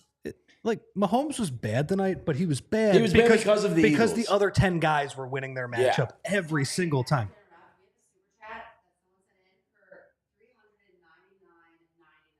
Oh, that's a record! Let's go, Jake Makes. What? Jake Makes. Jake. Wow. All right, Jake Makes says, how about our quarterback? He's a stud. Thanks for a great season. Best bird show in town. Give Zach a noogie for me. Jake, for that, I will never give Zach a Absolutely. noogie. Man. I mean, for I think $400, Zach I might think accept it. Zach will probably give himself a noogie. Yeah, for that. we'll see if we can get that done for you when Zach joins us from the Superdome. But Jake, that is so Thank awesome you, Jake. and generous. That's awesome, man. We Thank need, you. we need a Jay shirt that says "How you like me now" on the back. Wow, Jake, $400. That is awesome, man. Jake, you are the No, man. Absolutely. Well, yeah, absolutely worth it. And since you have $400 to drop on a super chat, if you want to drop some on our Just merch, World Bleeping Champs, there's some great merch going on the PHLY locker room. The description is the link is in the description of the YouTube show. I really want that Birds one on the far left. That's the one I got my eyes on. You can also head to allphly.com and hit that locker room up. The gold standard. Now, look, Jeffrey got roasted for it. I think there was some regret at the time for saying, what was that, 5 years into the him owning the team? Into his tenure. Yeah, right. So about 20 years ago, he said it. They didn't really have what – they had the vision, clearly, because the Eagles are the gold standard of the NFC. I don't think there's any arguments about that. The most Super Bowl appearances during his tenure, they said it at the time. They got ridiculed for it and roasted on sports radio and in print and all that. Who's got the last laugh now? Well, this will go back to what I tell you. Another T-shirt. How you like me now? How you like me now? But the gold standard collection, it's got a nice ring to it now. Yeah, I mean, and look, the proof is in the pudding, man. I mean, we look at the success that this team has had. They ran a couple of graphics during the broadcast on it. All the NFC title games. Obviously, you have 2 Super Bowl trophies, another appearance on top of that. What this team has done consistently under his ownership, I mean, it speaks for itself. I think that's my big takeaway here. Is that, and our big takeaway is sponsored. Oh, I'm sorry, I jumped the gun on Julia. That's my bad. And by the way, Jake, big takeaway brought to you by Con Murphy's Irish Pub in Center City. It's an institution, and you might be hearing from more. We can. I didn't know if we could say it. Okay, so we are going to have a headquarters at the parade. Didn't want to admit to this, but we started working ahead. I felt really confident about this. Last week, I went to Nicole and Rick in sales, and I said, we need a spot on the parade route that we can get to. Now, it is private until 3 o'clock, but at 3 o'clock, all the sickos can come in and join the party. But we're going to be broadcasting from Con Murphy's on the Parkway. Great location for the parade. So I hope everybody can come and join us, say hello, give some hugs and high fives. Con Murphy's is a great Irish pub. And my big takeaway is that the Eagles are the gold standard. Jeffrey Lurie is one of the best owners in sports. And I am really happy not only for Eagles fans, but for this ownership group that they are the best in the NFC. That's my big takeaway. Yeah, for me, I mean, my big takeaway, this Eagles defense is going to be a problem for everybody moving forward. And look, defensive success, it's been proven in the NFL that it is typically not sticky year over year over year. There are so many parts of it that are volatile. The Eagles, they did a great job of staying healthy this season. I mean, they were healthy for all the way up into the playoffs. Nakobe Dean got injured. But I think when you look at the way that this unit is coached, when you look at how young this group is, development is not always linear. Guys don't always go, better. But I think at the end of the day, when you look at all the young talent, you know they're going to continue to add to it. Nolan Smith is going to get better. Yeah, and Nolan Smith's going to get better. Jalen Carter, you expect to take a jump. Mora Ojima, you expect to take a jump, right? So even if you lose Milton Williams, even if you lose Josh Sweat, if you lose some of these players, they're going to continue to add talent. And again, with that coaching, this defense is going to be a problem for a long time. Hunt also had a great game, man. Dude, that sack was his best rush. He teed that up so perfectly, Vinny, with setting up that speed to power rush. Yes, he did. Think about him. Late 3rd round pick. We were the sickos. We were delirious with Zach and Bo on that night, day 2 of the draft. Are they going to take Troy Franklin, a receiver? Are they going to take a linebacker? They go with Jalix Hunt, the converted safety. And I mean, that kid is just, he was great. You see why they were intrigued by the athleticism jumps off the page. Oh, for sure. There was a stat. I'm trying to remember exactly what it was, but it was something along the lines of there were like 5 players that were as long, like in terms of like his wingspan, and as explosive within like the jumps, like the broad jump and the vertical jump at the combine. And it was like Myles Garrett, and like 3 other guys that were all Pro Bowlers, and it was Jalen Hunt. Like that was it in terms of like day 1 and day 2 picks. I mean, it was just a freaky physical specimen. And if he can continue to put it together, I mean, this was supposed to be like a pure redshirt year for him. Say, I didn't expect any contribution from him at all this year. The guy was a safety in the Ivy League like 3 years ago. That's unbelievable. We got a special guest. Oh, who you got for I love the Julia? surprise.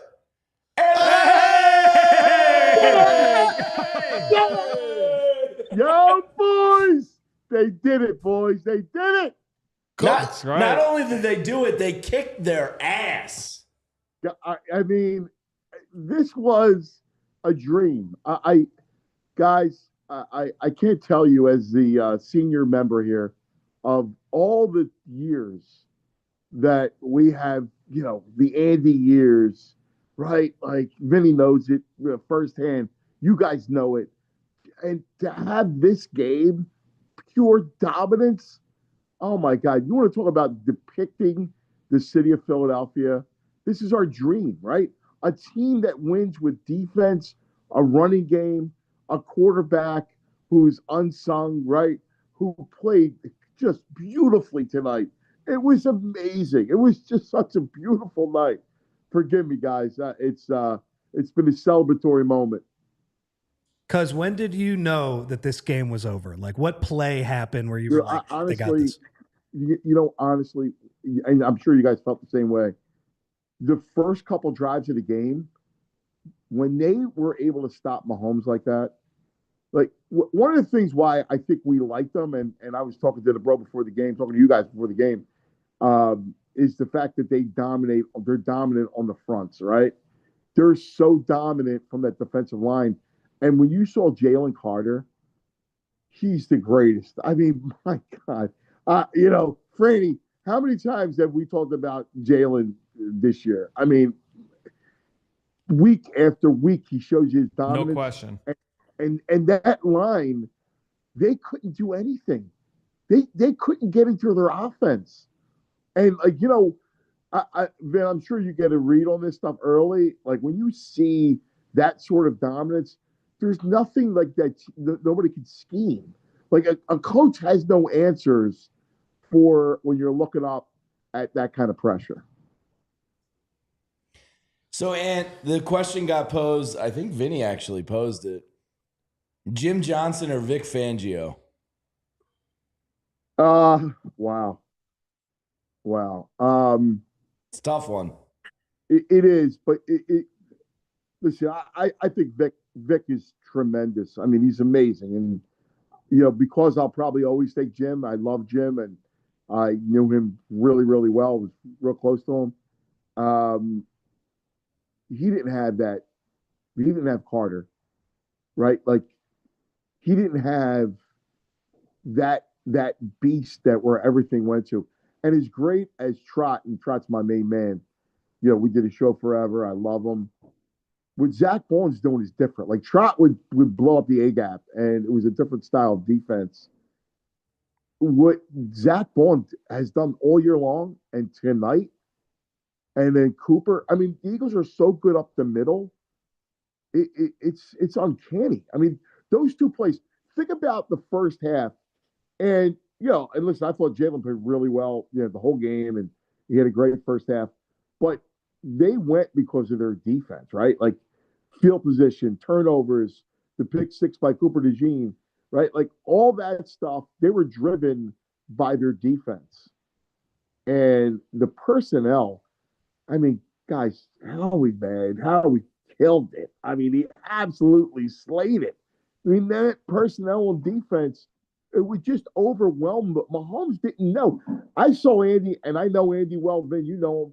Like, he was frustrated. I could see early, he knew it.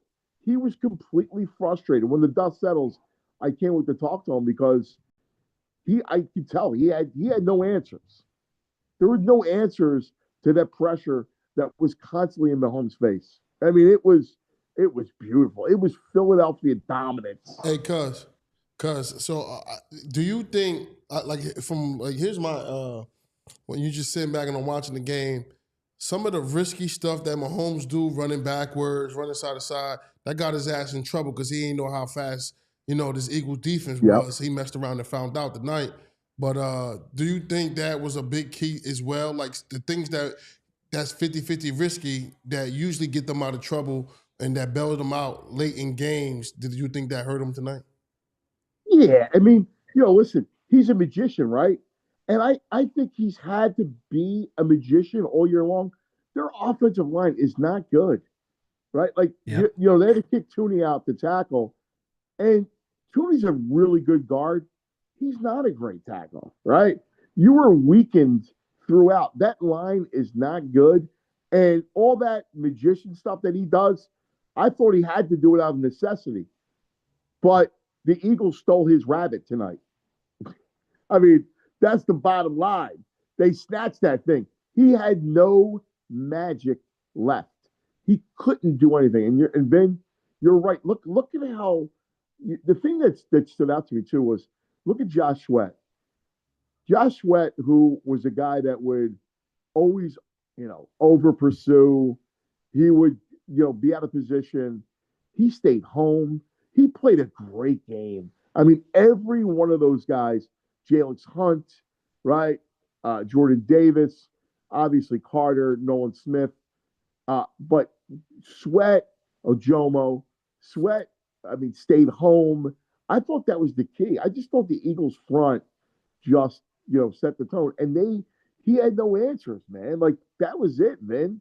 All that stuff that he does, he couldn't play it any way else he couldn't play it because they had no answers for the Eagles. So the Eagles apparently just tweeted it out. The parade is going to be on Friday. Friday, baby. Hooray. Oh, my God. This is beautiful. We get to do it again. What an amazing week. This is great. And before we were together. Coming up, the weather's going to be bad. Friday will be a party. I saw it's 38 degrees. Perfect. Sunny. It'll be dry. We're going to have a lot of fun. How about this, Ant? We get to celebrate our second Super Bowl parade in Philadelphia. Dude, that's what I can't imagine, right? Like, this team, 3 Super Bowls in 8 years, 2 parades. Parades! Dude, we talked about the Roaring 20s. I'm stunned. This is the greatest thing ever. We have gone lifetimes without parades and championships. I mean, are you kidding me? I know. Do Moss and Little Ant know how good they got it? Listen, this town deserves it. It just does. Everyone associated with this team, it's a beautiful team. It really is. Man, I'm so happy. I got to tell you, I got to share it with my kids and my family, and I did it with you, bro. Partying on Broad Street, the whole thing. I just love the happiness. I love the joy that this team brings this town. It's so cool. Cherish it. I'm so glad. You guys, by the way, you guys are killing it. You guys are terrific. Thanks, Thank buddy. you. Thank you, man. Thanks, Cash. Is it before we let you go? Fran posed the question earlier. Is this the greatest Philadelphia sports team ever? Yes, without a doubt. It used to be the '83 Sixers, right? The '08 Phillies or the '80 Phillies. This is the greatest. This is the greatest team ever. It is. It just is. Fantastic. How about it, man? Did you see the gear? World bleeping champs. Champs, baby. It's the greatest. Oh, my God. Man, I love you guys. All right, I can't wait to hug you guys tomorrow. Yeah, you're the best. We'll see you in the morning. Talk to you in the morning. See you, man. 9 a.m. Anthony Gargano Show. Go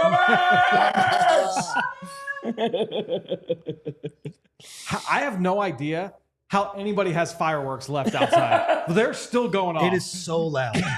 So my mom just texted our family chat, and I guess from a news report, apparently cops are telling people to go home. Good luck. Good luck. I have no idea. I would just laugh in a cop's face if he said that to me. I'd be like, yeah, come on. That's pretty funny. All right, let's get back to the super chats. There's so many of them. And Polar Jam.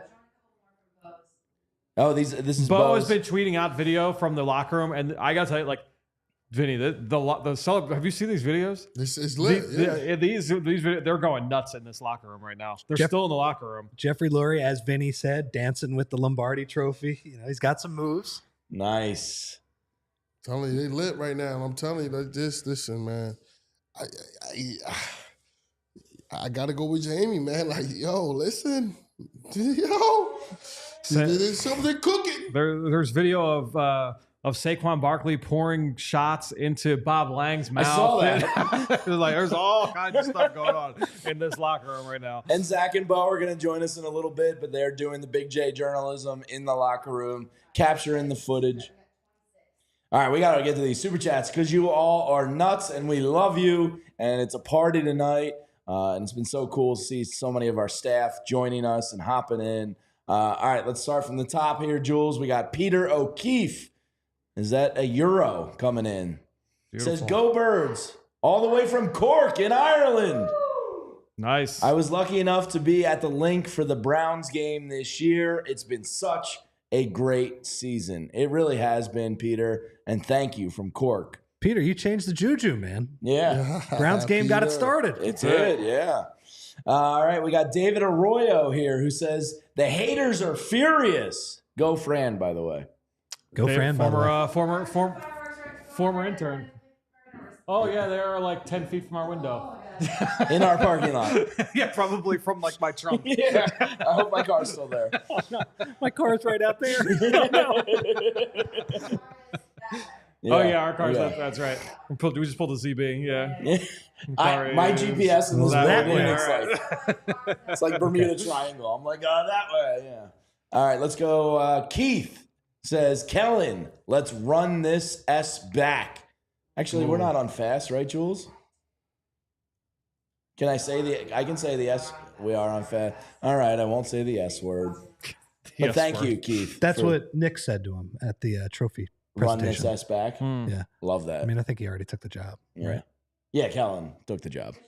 I don't think he signed anything yet. But he wasn't allowed to sign it, right? Well, yeah, when it's not done, it's Chef done. just tweeted it.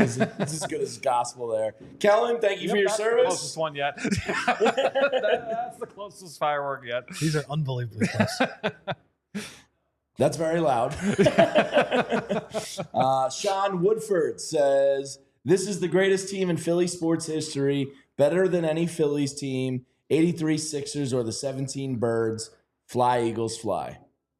I mean, that is very close. They're just getting progressively closer. The fireworks are getting closer to our building. Julia is getting nervous. Julia's now on the scene.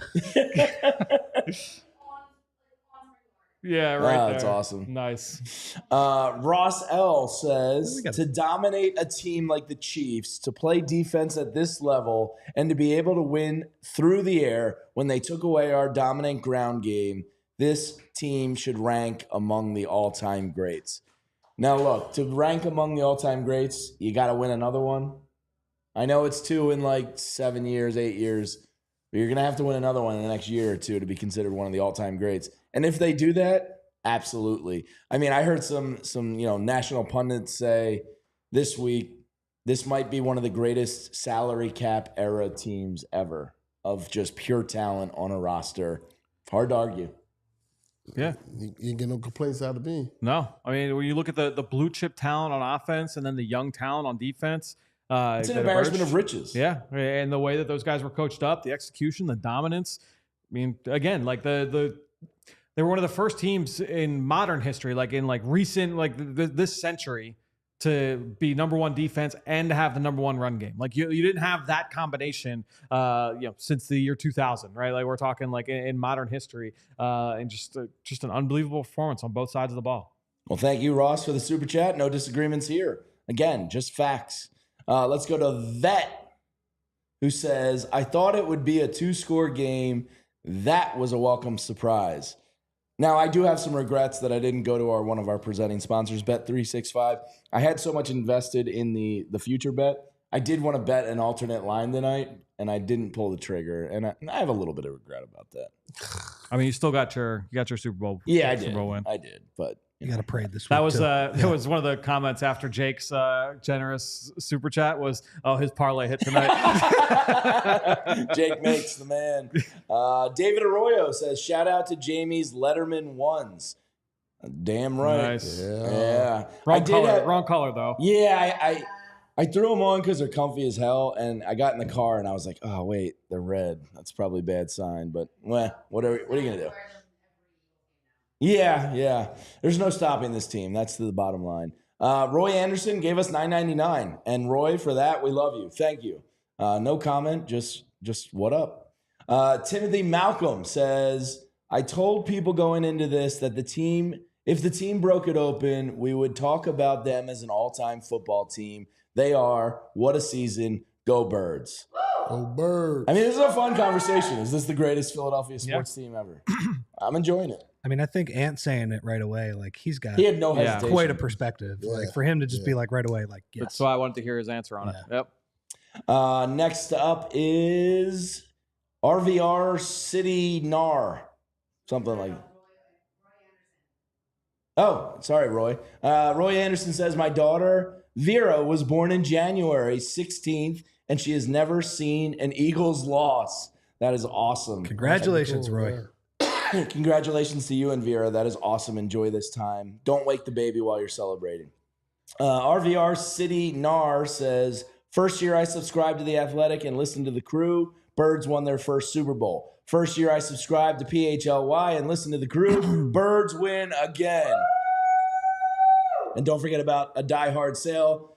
Like and subscribe to the channel. Tell people if you haven't already. Spread the good word out here. We're killing it. There's a Die Hard sale going on. Take advantage of it. Maybe you have a friend or family that doesn't know about us yet. Make sure they subscribe to the channel. Maybe you want to gift them a Die Hard. It's such a good sale going on. So hop in there and join the fam here at PHLY. Rohit says, "Ah!" That one really taxed my voice. I'm going to need a sip here. Your voice is going to be. Oh, it's toast. It's going to be outstanding. Zach and Bo are flying back tomorrow during the show. So me and you are going to be doing the Eagles show at 2. Be prepared to talk a lot. So I'm doing the Eagles show. Yeah, right. On StreamYard? We're on StreamYard. Okay. Oh, fantastic. There may not be a building here, but it's we might need new studios. All right. Scott Galupo says, "Can Zach be sure to remind Nick Wright of his claim that it was impossible to blow out the Chiefs?" Yeah. I think that's did worthy say of a that. text or a phone call. And he may change his number again, though. that's a good point. Now, Zach and him go way back, and Right. Zach speaks of him as Yes. a great friend and guy. I love that he got his face just smeared in on this one because he went viral for saying, "Oh, the Eagles are stupid for signing Saquon. You don't give that much money to a running back." But he got old takes exposed left and right this season, and I enjoyed the hell out of it. So thank you, Nick Wright, for, for all of that. What was that? Next up, Eric Ebert.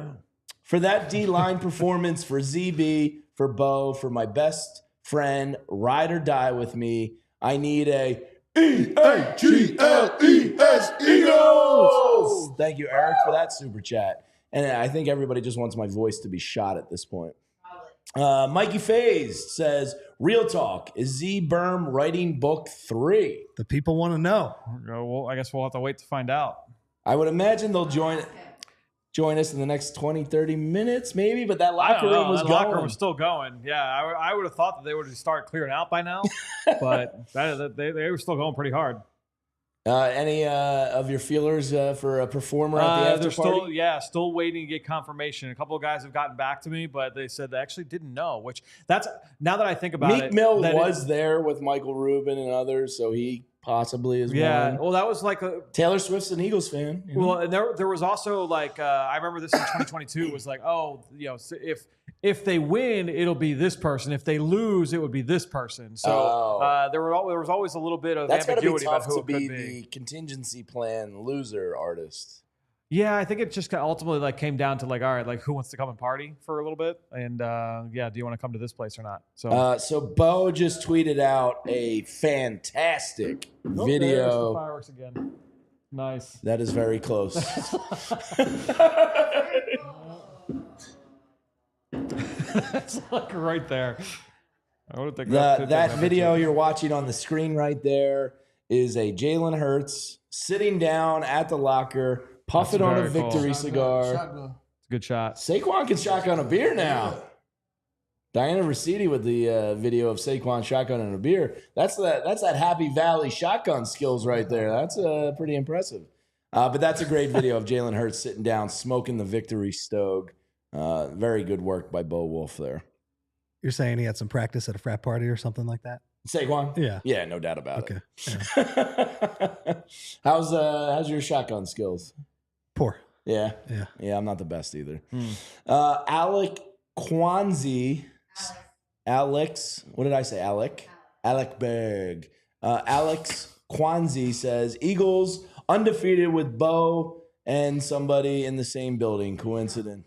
And Trump in the same building. That's a shot at Bo. Bo will love that. Thank you for your $4.99, Alex.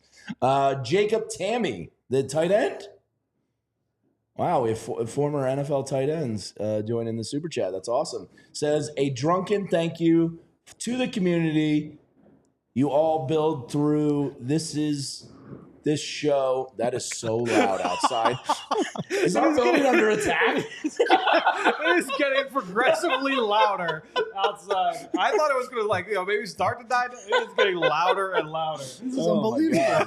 That one felt like it was hitting the building. That was wild. A drunken thank you for the community you all build through this show. No other show captures the entirety of what it means to be a Birds fan like you all do. Go Birds! Thank you, awesome. Jacob. That means a lot. Thank you, Jacob. We try to run the gamut of everything here, from X&O pros to journalists to former players to idiots that want to see people eat horse poop out on Broad Street. So we try to encapsulate it all. So thank you. You want to do it. I don't want to do it. I would vomit I think it's everywhere. out there. I want to see somebody do it. I very much want to see somebody do it. All right, James C91, little 1999 action there. First time chatter, long time listener. Thank you, James. Go Birds, PHLY team, helped me get through a very challenging year, and I appreciate every single one of you for bringing the normalcy and joy to our day-to-day Super Bowl champs. James, that means a lot. Thank you for the kind words. We're happy to do what we do, and when we hear it, helps people get through hard times. It makes our job so awesome. So thank you, James. That is awesome to read. Cleveland John says the PHLY Super Bowl gear is gas, but I need a rocks glass. All right. I can run that by the merch department. I could go for a little Super Bowl champs rock glass to have a little bourbon in. All right. Let me hit one more, and then we'll get to Mr. Robert Wolf. Terrell Cooper says, Chargers fan here. Happy for y'all. Thanks for stomping the Chiefs. Hopefully Herbert and Harbaugh can follow up next year. We talked about that earlier. I got a text from a Bills fan. I got a text from a Bears fan. Some of my buddies from college. A Chargers fan here in the super chat. And everybody was just like, thank you for taking down the evil empire that was Patrick Mahomes and the Chiefs. It's a rare air to have America's support like this. It's pretty cool. It's a role I would imagine that most of Philadelphia is pretty uncomfortable with. Unfamiliar with, uncomfortable unfamiliar with, territory. all of it. Yeah, absolutely. All right, let's go down to the Caesars Superdome. He's been capturing amazing footage from the locker room. Whoa! How we doing, guys? Hey, can you hear me? Sounds good. Can you hear me? Yeah, we can hear you. We can hear you. Oh, good. What a scene. I mean, I don't know how much of the stuff you guys were able to show, but Vinny, I think I don't know how much you remember of that victorious post-game locker room, but a lot of cigar smoke, a lot of booze, a lot of dancing, a lot of loud music, a lot of celebration. Well-deserved after, I think, what we can all agree is about as dominant a Super Bowl performance as you could ever see. Unbelievable. Man, it was just, straight submission. I mean, like the best defensive performance ever. I think this team cemented itself as one of the best defenses ever. Jalen Hurts rises to the occasion again. I mean, these two teams did not even belong on the same field in this game. It was unbelievable, and they were celebrating like that is exactly what they did, because that's what they deserve. So, Bo, you're bringing us the Locker Room Report, which is brought to you by our friends at TrueMark Financial Credit Union. Oh, sorry, Jules. So we're gonna slide in. There we go. The Locker Room Report brought to our by friends at TrueMark. Bo, you are fresh off the locker room, and the question everybody wants to know is, did Vic smile? You know what? It was funny. Vic was like the guy who was in there probably the least. In the middle of all the celebration, about like 2/3 of the way through, he comes out from one room. He's just wearing like jeans and a button down. He's not smiling, and he just leaves. I mean, I think he was smiling earlier, but in the locker room, he was not a part of it. Like you saw Howie Roseman getting in the middle of the dance and getting in with the guys. You saw Sirianni coming around with his stogie and celebrating. You saw like all the other personnel people and staff celebrating. Vic was like the one guy who was absolutely not a part of it. He did his job up in the booth, and he was moving on.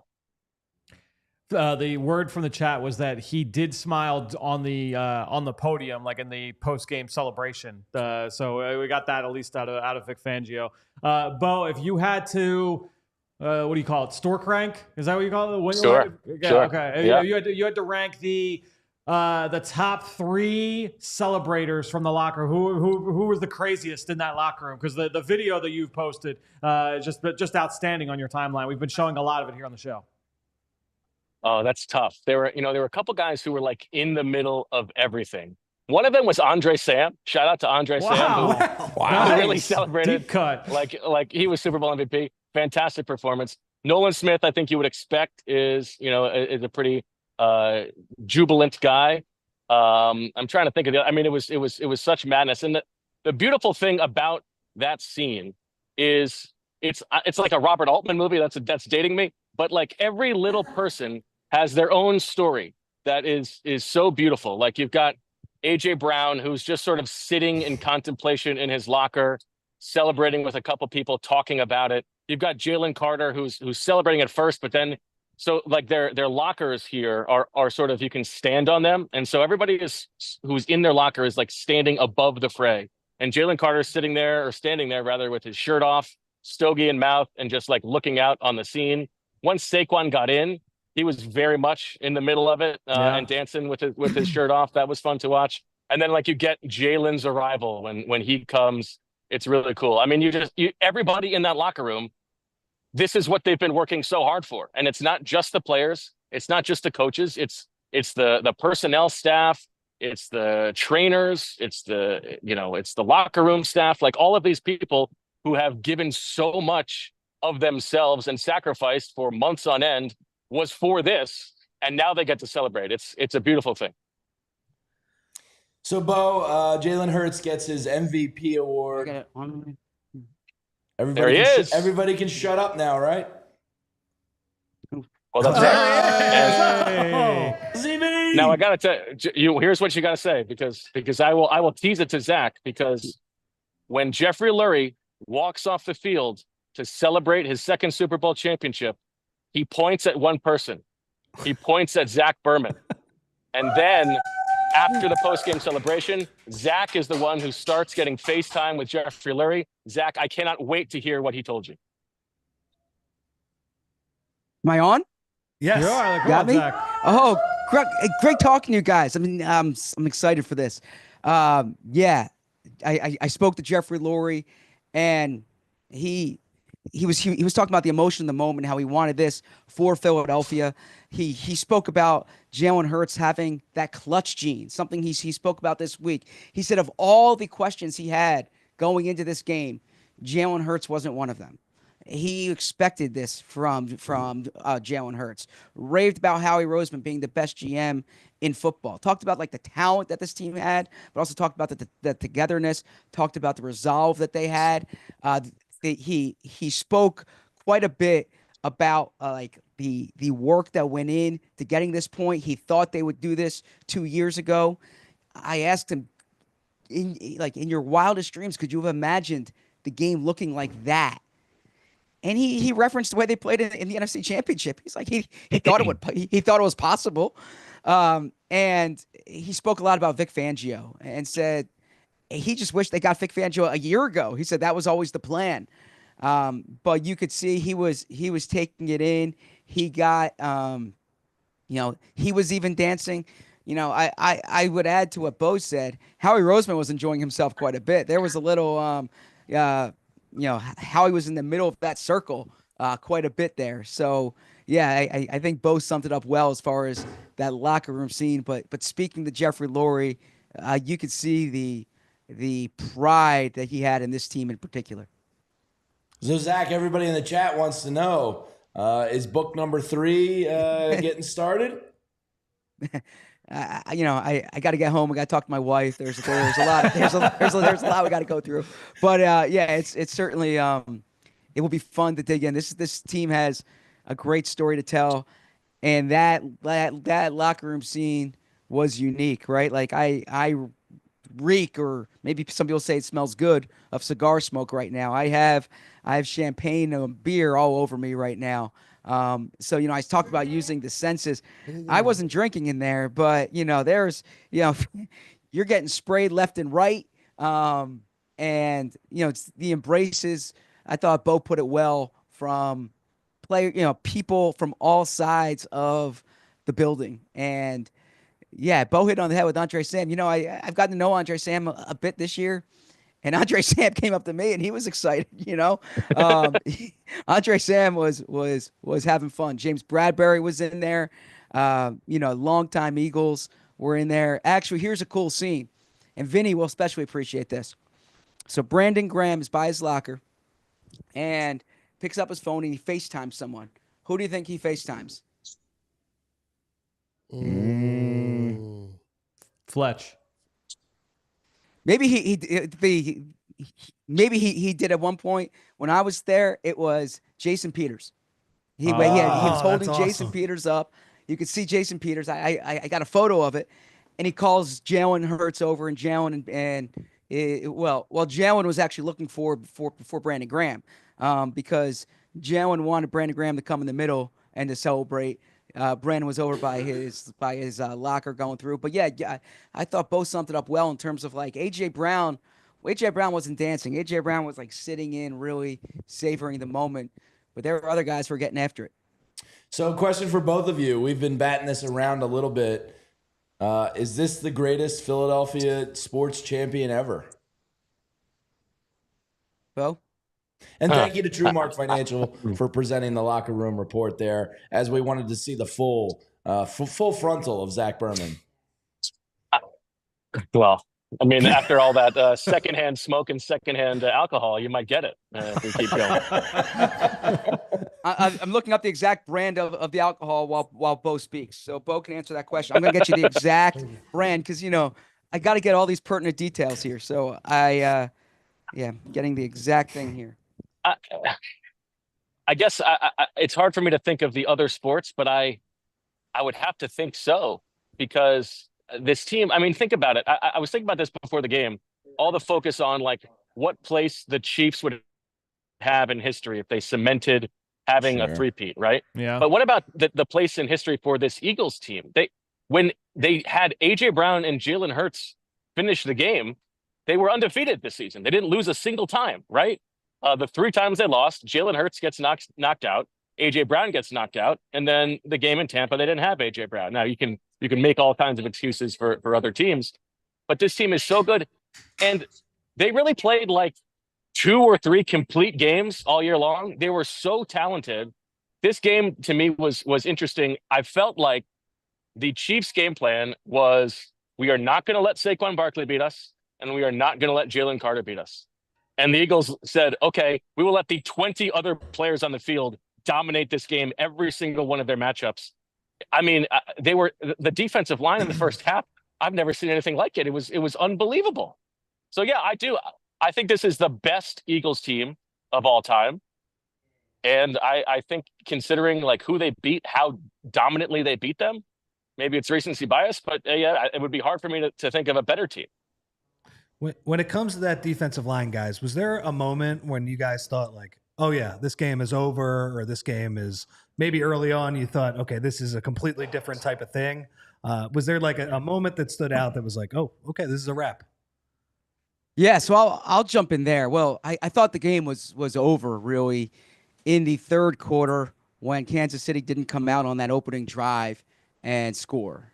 That's when the defense kind of continued that dominance there. Obviously, I thought DeVonta's touchdown was like, that sealed it essentially. But I thought that opening drive was going to be critical. As far as how the game was going to go, it was probably the Cooper DeJean pick six because the pressure that they were getting there. I mean, Josh Sweat, I got to tell you, I was close to voting for Josh Sweat for MVP. Man, I think you might have. Maybe you should have. You are a voter. Yeah. So there's 16 voters, and I'm one of them. But Bo's my man, or I'm Bo's man, however you want to frame it. So I kept saying to Bo, "Who should I vote for? Who should I vote for?" We're a couple. And we joked on the show. We joked on the show that if Josh, and it was meant as a joke when I revealed that I was a voter during Swooper, and Bo's like, so if Josh Sweat wins, we know Zach rigged it, right? And then he has 2.5 sacks, and I said if he gets one more and he breaks Reggie White's record, I need to vote for him. Yeah. But then Jalen Hurts had those 2 drives back to back, where he has all the rushing yards and then he throws the touchdown to DeVonta. It's like, okay, Jalen clinched this. But to answer Rich's question, I believe it was Rich's question. It really sunk into me on the pick six that Kansas City can't move the ball, and Patrick Mahomes has no time whatsoever. By the way, so yeah, because it was I don't know if any other show is giving you this detail here. Okay, the champagne they were drinking, and you gotta apologize for my ignorance here because I don't. Okay, correct me if I have the pronunciation wrong. Armand de Brignac, is that correct? You nailed it. That's the perfect pronunciation. Thank you. So these goals. Oh, did I not? Did I get that wrong? That is above my pay grade, I'm assuming. So I have no idea what that even is. It's known as it's owned by Jay-Z. It's Jay-Z champagne. It's the Ace of Spades, I believe. It's Ace of Spades gold bottles. Ace of Spades. Yeah. What's the MSRP on those? Yeah. So just gold bottles, spraying. Now the beer itself. It just said it's the can. It's a white can that says beer in black letters. So the beer drinkers, do you guys know what that is? Because I think I know what it is, but I don't want to give the advertising to a place if I'm wrong on that. Zach, was that the Armand, the Armand de Brignac? That was the champagne. I'm talking about the beer. The champagne. That's anywhere from like $300 to $400 bottle of champagne. Okay. And most people just call it the Ace of Spades. I think the beer might have been garage beer. But Jason I'm not Kelce positive on that. What's that? Yeah, the Jason Kelce tie-in. That makes sense. Yeah. But yeah, right. I was hoping I wouldn't have to take these for dry cleaning, but man, you can and the cigars. I was trying to get the brand of cigars. I was trying to get the brand of cigars. I couldn't quite get the brand of cigars, but Jalen, Bo spoke about it. Jalen Hurts walked into that locker room. It was like Moses parting the Red Sea, right? And, everyone moves for him. He goes up to his locker, and this is the shot here, right? Takes the cigar out. He's ready to light it. The lighter doesn't work, right? So someone else brings him a new lighter, but then you get that shot, and then he has the victory puff, a well-deserved victory puff. A matter of fact, there was never, or there was not a victory speech. If you remember 2017, we were in there when Doug gave the victory speech. There was no victory speech this time. It was the party just kept going on, and my guess is the party's going to keep going on tonight as well. Zach, I got a title for you. What's understood don't have to be explained. Ooh. There you go. You're right. You're right. You know, giving you some scene coming off the field. But let me just add on Jalen here, Zach, because in addition to we know that Jalen is very aware of like the iconic Jordan photographs, right? Yes. And I think he was going out of his way to recreate some of those, the lighting that you just mentioned. And then when the whole scene was over and the reporters were leaving the locker room and the lights were up and they had sort of turned the music down just a little bit, everybody's supposed to sort of get ready and get on the bus and go to the celebration. Jalen turns the corner. He goes down a little alleyway, a hallway, and he sits down on the ground against the alleyway with the Lombardi trophy to pose for those pictures, right? It's very reminiscent of the Jordan photograph. I think he knew exactly what he was doing, and it's a great shot. And you do have to feel very good for Jalen Hurts after everything he has been through. I was disappointed he didn't show up for this game and come out of the tunnel in a straitjacket. But nevertheless, he was a man of the moment. And Bo, to your point, the Jalen Hurts Jordan collection commercial did air after the game. So I do not think that was a mistake one bit. I know one person that FaceTimed us before he went to bed. He was so excited about his boy Jalen Hurts. So Zach, you were saying coming off the field, some color. Yeah. So so some color coming off the field. C.J. Gardner-Johnson. It was like, what did I tell you when we were here in New Orleans? You didn't believe me. And then you thought I was crazy. You said I was crazy. Yeah, you said that. It was Jordan Davis, I think, said that that they earned that MFer. You know, it didn't have to be close. I guess they kept hearing throughout the week that it was going to be a close game. He said they earned that MFer. Milton Williams, I mean, he said they're the best in the MNF in the world, and he was also MF in Hungary as well. Right? The two sacks did not associate. This is awesome. Yeah. Oh, wait, did I? Yeah, I said MFer, right? Yeah, you're good. You're good. All right, good.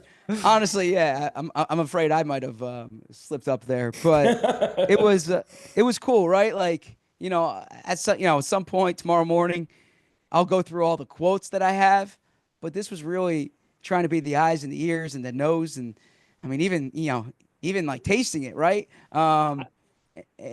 What's that? I have something for you.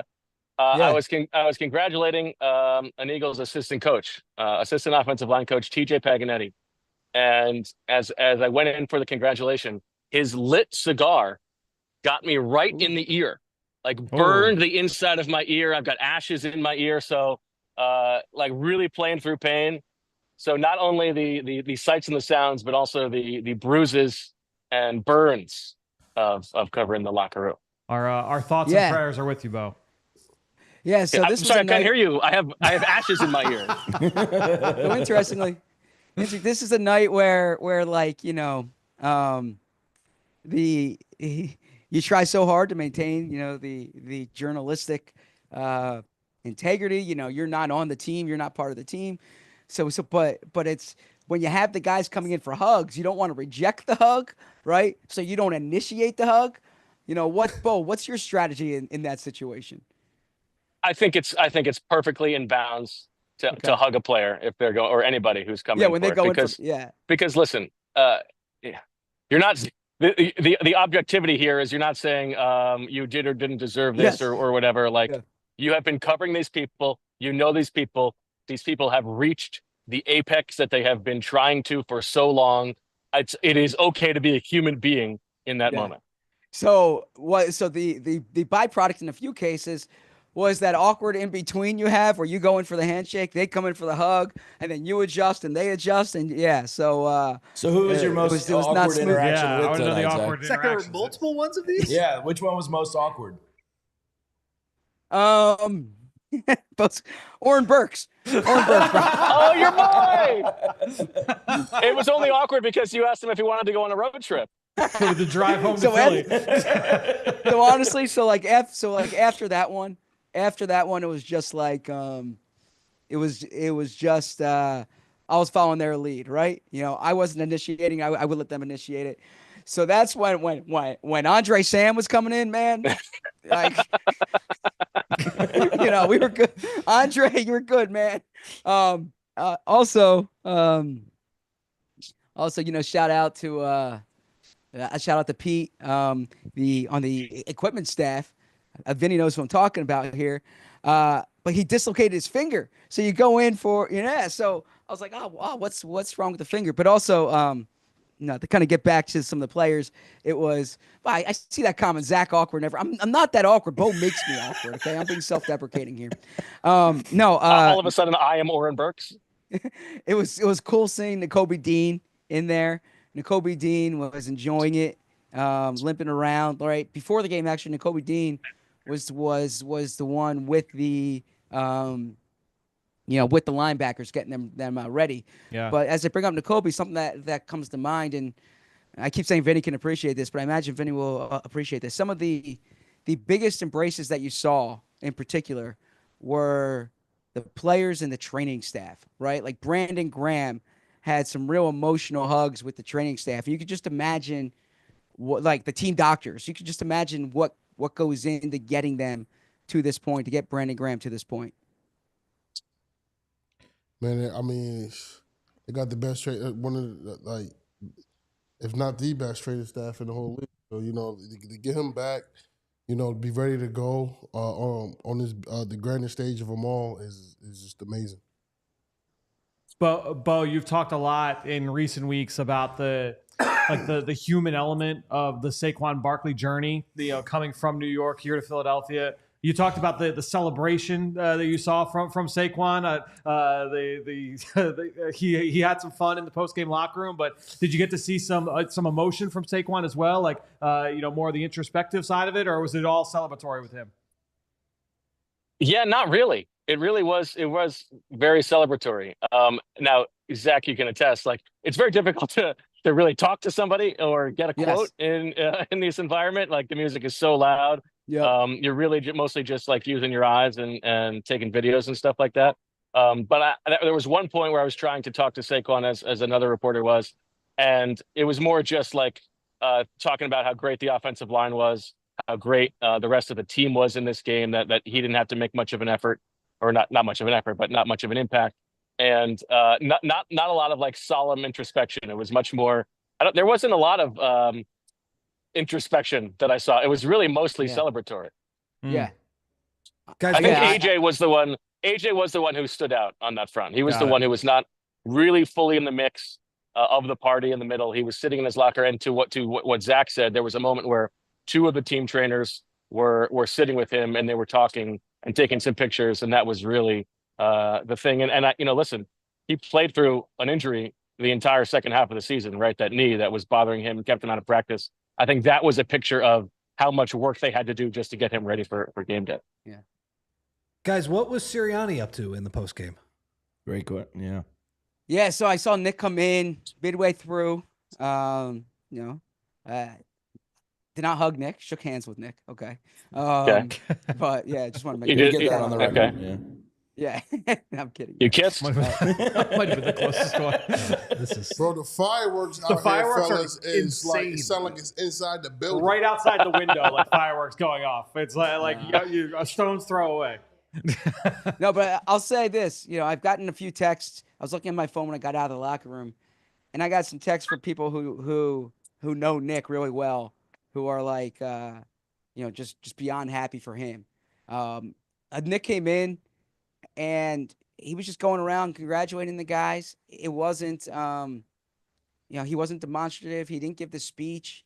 Yeah, he was shaking hands, hugging, going around the locker room. At that point, there were different areas to the locker room. So actually, the offensive linemen were back in another room, right? All the offensive linemen were kind of hanging out together.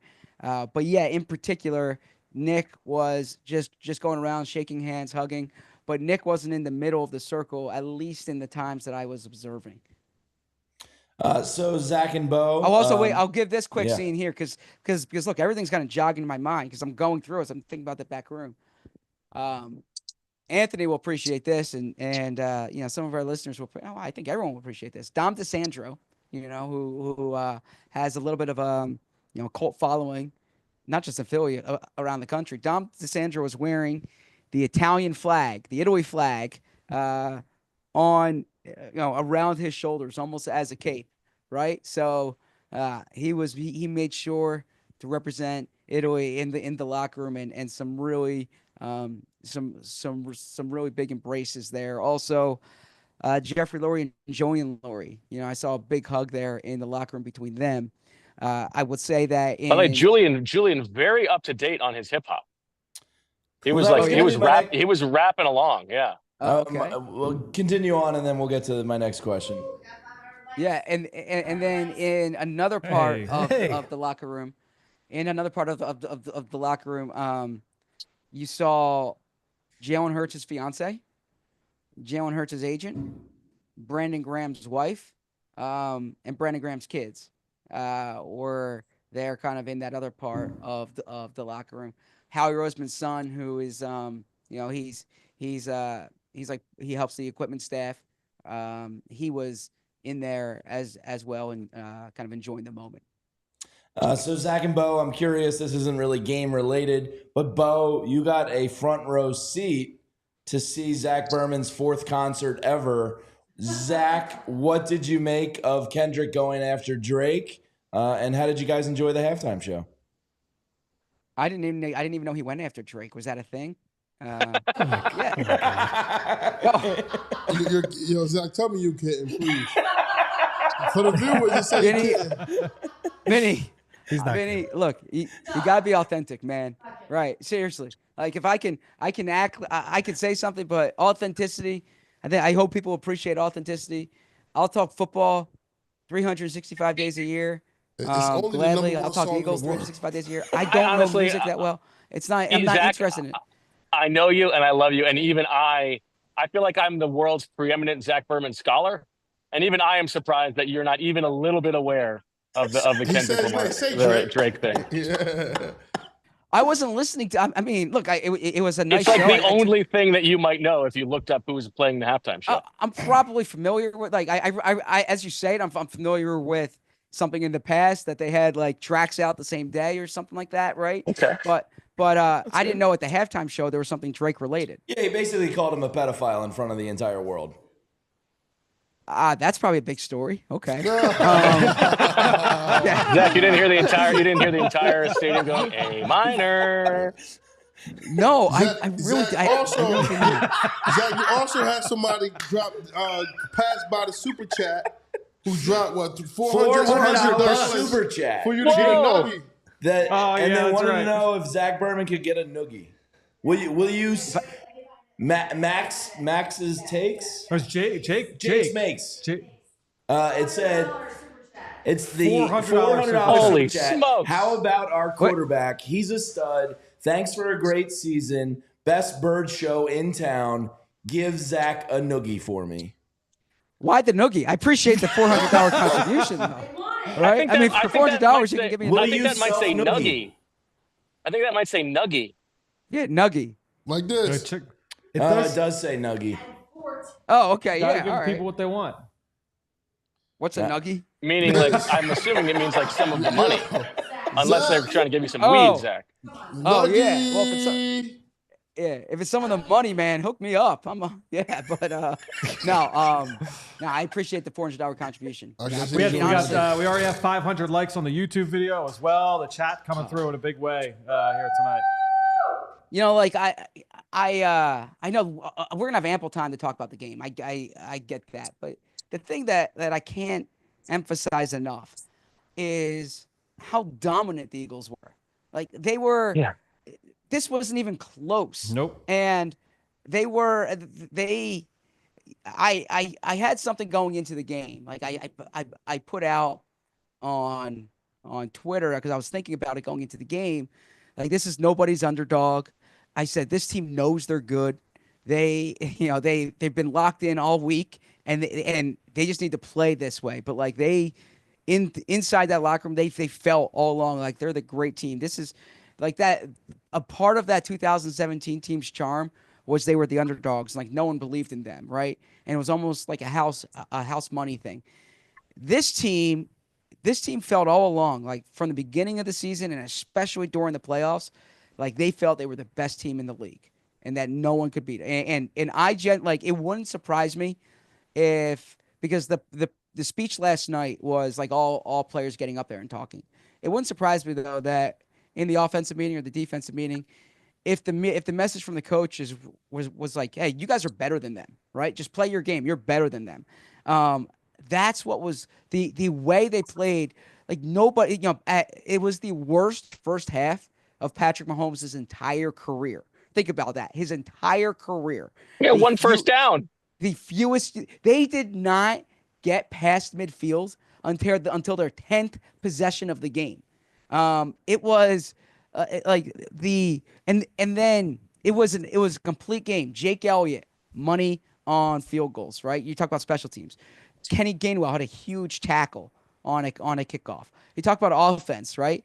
I mean, explosive plays, moving the chains, being the more disciplined team. They weren't getting the big chunk yards with Saquon, but the way Jalen was running the ball, I mean, just such a masterful performance. It goes back to what we were talking about before. The best team in Philly history, and I would say one of the best teams in recent NFL history. Like in the salary cap era, I know that they have, those losses on their record, but since the bye week, they've lost one game, and it was when their starting quarterback got knocked out. They've beaten bona fide playoff teams, the Baltimore Ravens. Like, I saw some of the Ravens have quotes during this that the Eagles were the best team they played this year. They destroyed the Ravens. They destroyed the Rams in LA. Right? I mean, you saw what they did to Washington last week. Like this, and then the Kansas City Chiefs, who won 15 games this year, going into the regular season. The Chiefs look like a JV team tonight against the Eagles. I mean, it's seriously, Kenny Pickett. There's going to be a trivia question 50 years from now. Who was the last one to touch the ball? It's Kenny Pickett. The Eagles had Kenny Pickett in at the end of this game. That really shows you like the strength of this team. Zach, where do you rank Jalen Hurts in the franchise as a quarterback amongst all the quarterbacks that came here? Think about it. In what 2 Super Bowls, Yeah. Super Bowl MVP. Look, I've always been a McNabb guy. I've always said Donovan McNabb's the best quarterback in Eagles history, even without the Super Bowl ring. And, he was with the team 99 to 2009, so he has the longevity. But Jalen Hurts, the 4 years he's had here, okay, bringing the team to 2 Super Bowls, winning 1, Super Bowl MVP, perhaps 2 of the best games of his career were in the Super Bowl. Yep. Another one in the NFC Championship game. Yep. You see the way the Eagles have played when he's out of the lineup. Yeah, I mean, I don't think it might be hyperbole. Maybe I got that golden champagne in my mouth or something, but I'm saying I think Jalen Hurts is the best quarterback in franchise history. Bo, where do you weigh in on that? I mean, give me like a couple more years of just being normal, and yeah, I think he's got it. It's hard to argue with. I think if we're really getting down to it, like the McNabb longevity is nice, but yeah, I mean, Jalen Hurts has been to 2 Super Bowls in 4 years as a starter. We can debate whether or not he's the primary reason, but I mean, you can't really argue with that. I don't think now is the time to argue about that. Well, Bo, just to answer that, you said so. Go back to where you said that you don't know if the primary reason. The reason why I brought that up, he's an All-Pro. He made three Pro Bowls, 2 Super Bowl appearances, been in the playoffs every year. Yeah. Right? You've been in the playoffs every year since you've been in the league. I don't know, Bo. Only needs 5 more. And then when you have a defense like this, only looking up and up. And they be so young on the way this defense is playing, and for this to be the youngest defense in the league, it kind of makes you wonder what did Nick say? Run it back? Did he say run it back? Let's run that back. Yeah. If they run it back, Bo. Well, Vinny, I want to ask you about that actually, because I was thinking about this. Obviously, we know that when you guys won the Super Bowl in 2017, you were then a free agent, and you went to go to Tampa Bay. And I'm sure that was in the back of your mind as you were celebrating and as you were playing in that game. And there are a lot of guys on this team who are in similar situations. And I was thinking about them in the post-game locker room. You've got Milton Williams, who is going to make himself some money for sure, and maybe priced out of the Eagles market. Josh Sweat, who almost was and maybe deserved to be Super Bowl MVP. 2.5 sacks, was fantastic. And he was doing it on both sides too. He was winning on the left side, or on the right side. Defenders. It was unbelievable in this game.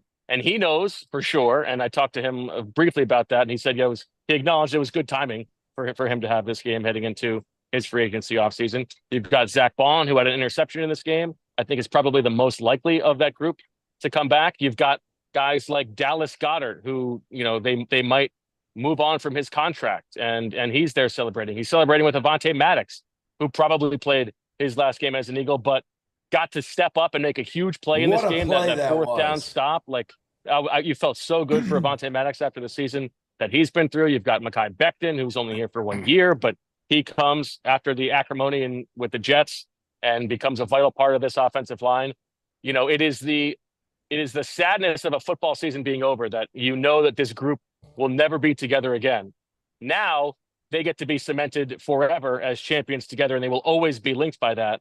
But I'm curious, Vinny, what you remember of, was there a bit of a bittersweetness to that celebration because you knew that you might not be back? Yeah, I should. When Howie called, I should have just stayed my ass put. That's what I should have did. So not all of us got the Saquon end of the story. You know what I mean? So, what I mean by that, sometimes the grass ain't always greener. So if they get a chance to get matched by someone, I think they should really look into it. That's the advice is big bro. One more thing, going forward. Don't get it twisted. The way the performance looked tonight, most likely the team that is going to reach out and throw the most money at you is not a playoff team. I don't know why it's like that. Advice. I don't know why this league is like that. It seems like the non-playoff teams are the teams with the most money. Yep. Every year. Yeah, I think the Bears have the most money. So so you have to really think about that. Also,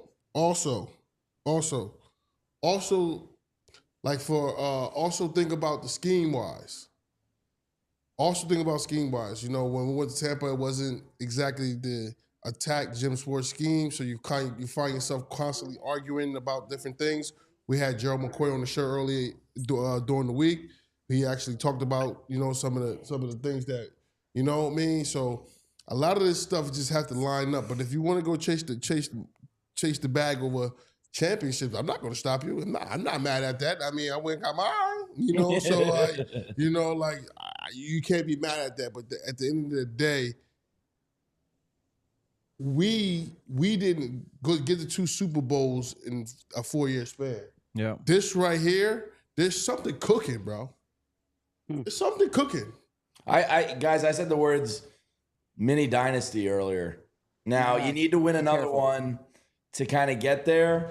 But if you're able to get another Super Bowl in the next year or two, I just saw a lot of sweat come. Let's celebrate this one first. Yeah, that's what I said. I know. Yeah, but if you all of a sudden are in 3 Super Bowls in a 5-year period, you got something special.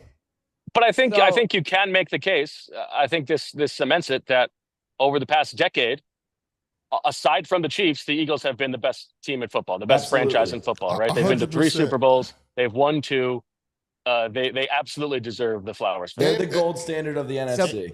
And Bo, let's not forget to add this. We're the most watched, most entertaining team to watch. Well, certainly on PHLY. So something else that Jeffrey said in there, as you said it, is he said they were able to beat Brady and they were able to beat Mahomes, right? Like that. Yeah. That matters. Huge. That matters to Jeffrey. I would say the same thing Bo said and Fran said. Jamie, I love you, man, but don't enjoy this one. Enjoy this one. Yeah, because actually, when I was I just bring it up when I was because walking this core in tonight, is here. when I was walking in tonight, I was talking to someone who said, Jeffrey, God, it'll be really bad if the Eagles don't win. And I was like, you know how hard, you know how hard it is to get to the Super Bowl? Like, and he said, exactly. It's like, you don't know if this mix of players, if this mix of circumstance is going to happen again. Right. So like when you have this opportunity, you have to capitalize on it. It is, think about it this, okay? The Eagles were, when they lost the Chiefs, okay, the next year, last year, even when they were 10-1, it was like a disaster in there.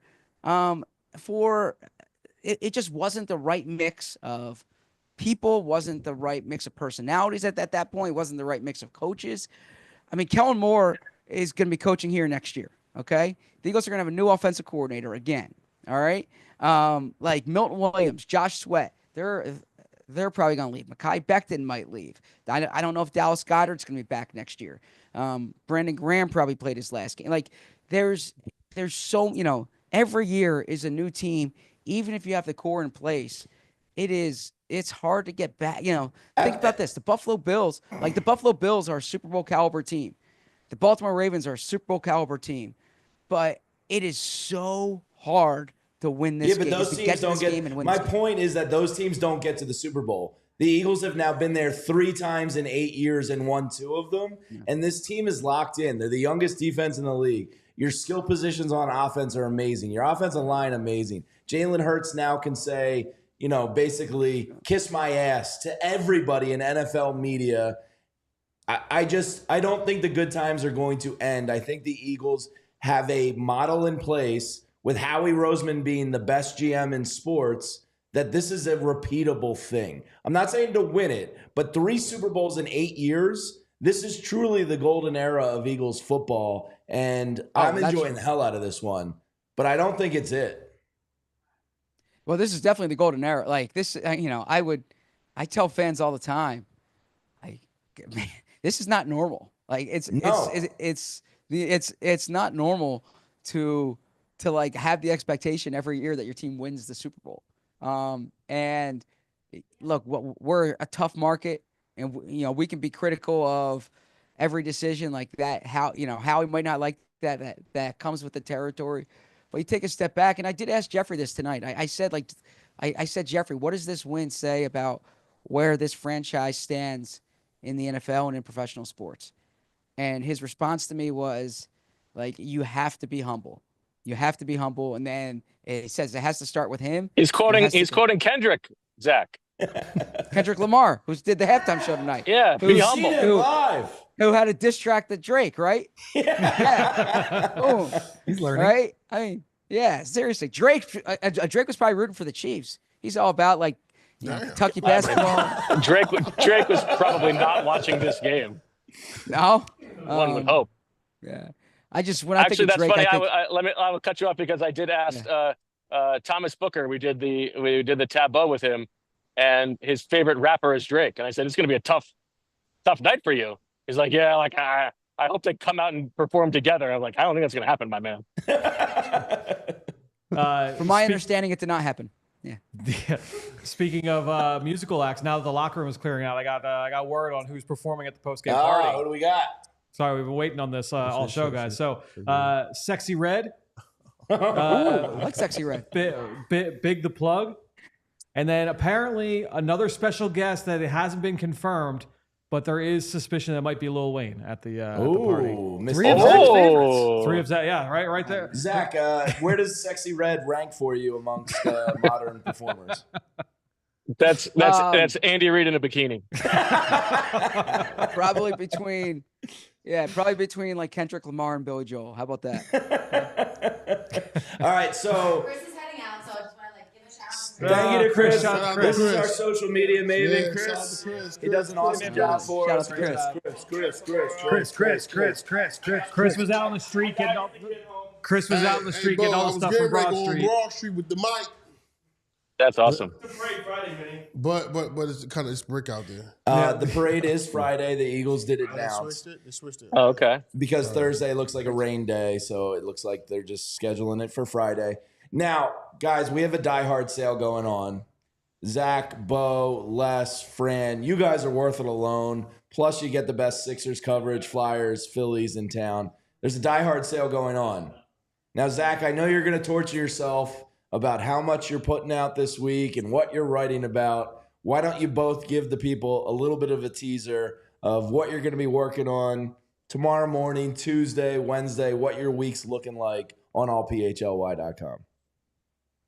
Yeah, so I want to capture the scene of kind of what I saw, heard, smelled, tasted, all that in the locker room. So the first piece I do will be a scene piece, and then maybe I'll follow it up with a Jalen piece, and then there'll be some other stories that come off this. I'll see what else comes out of it. Like honestly, I did more observing tonight than interviewing. That was there were a lot of guys at podiums, and I'll listen through to what they said. But really, I want to try to take the reader where they aren't, and kind of the viewer where they aren't, and so I'll try to get some more scene in stories. We got a great staff. We'll have some more stuff, and then got to figure out the week ahead. So you said the parade's Friday? Parade is Friday. Zach, Okay. you can miss it. It's okay.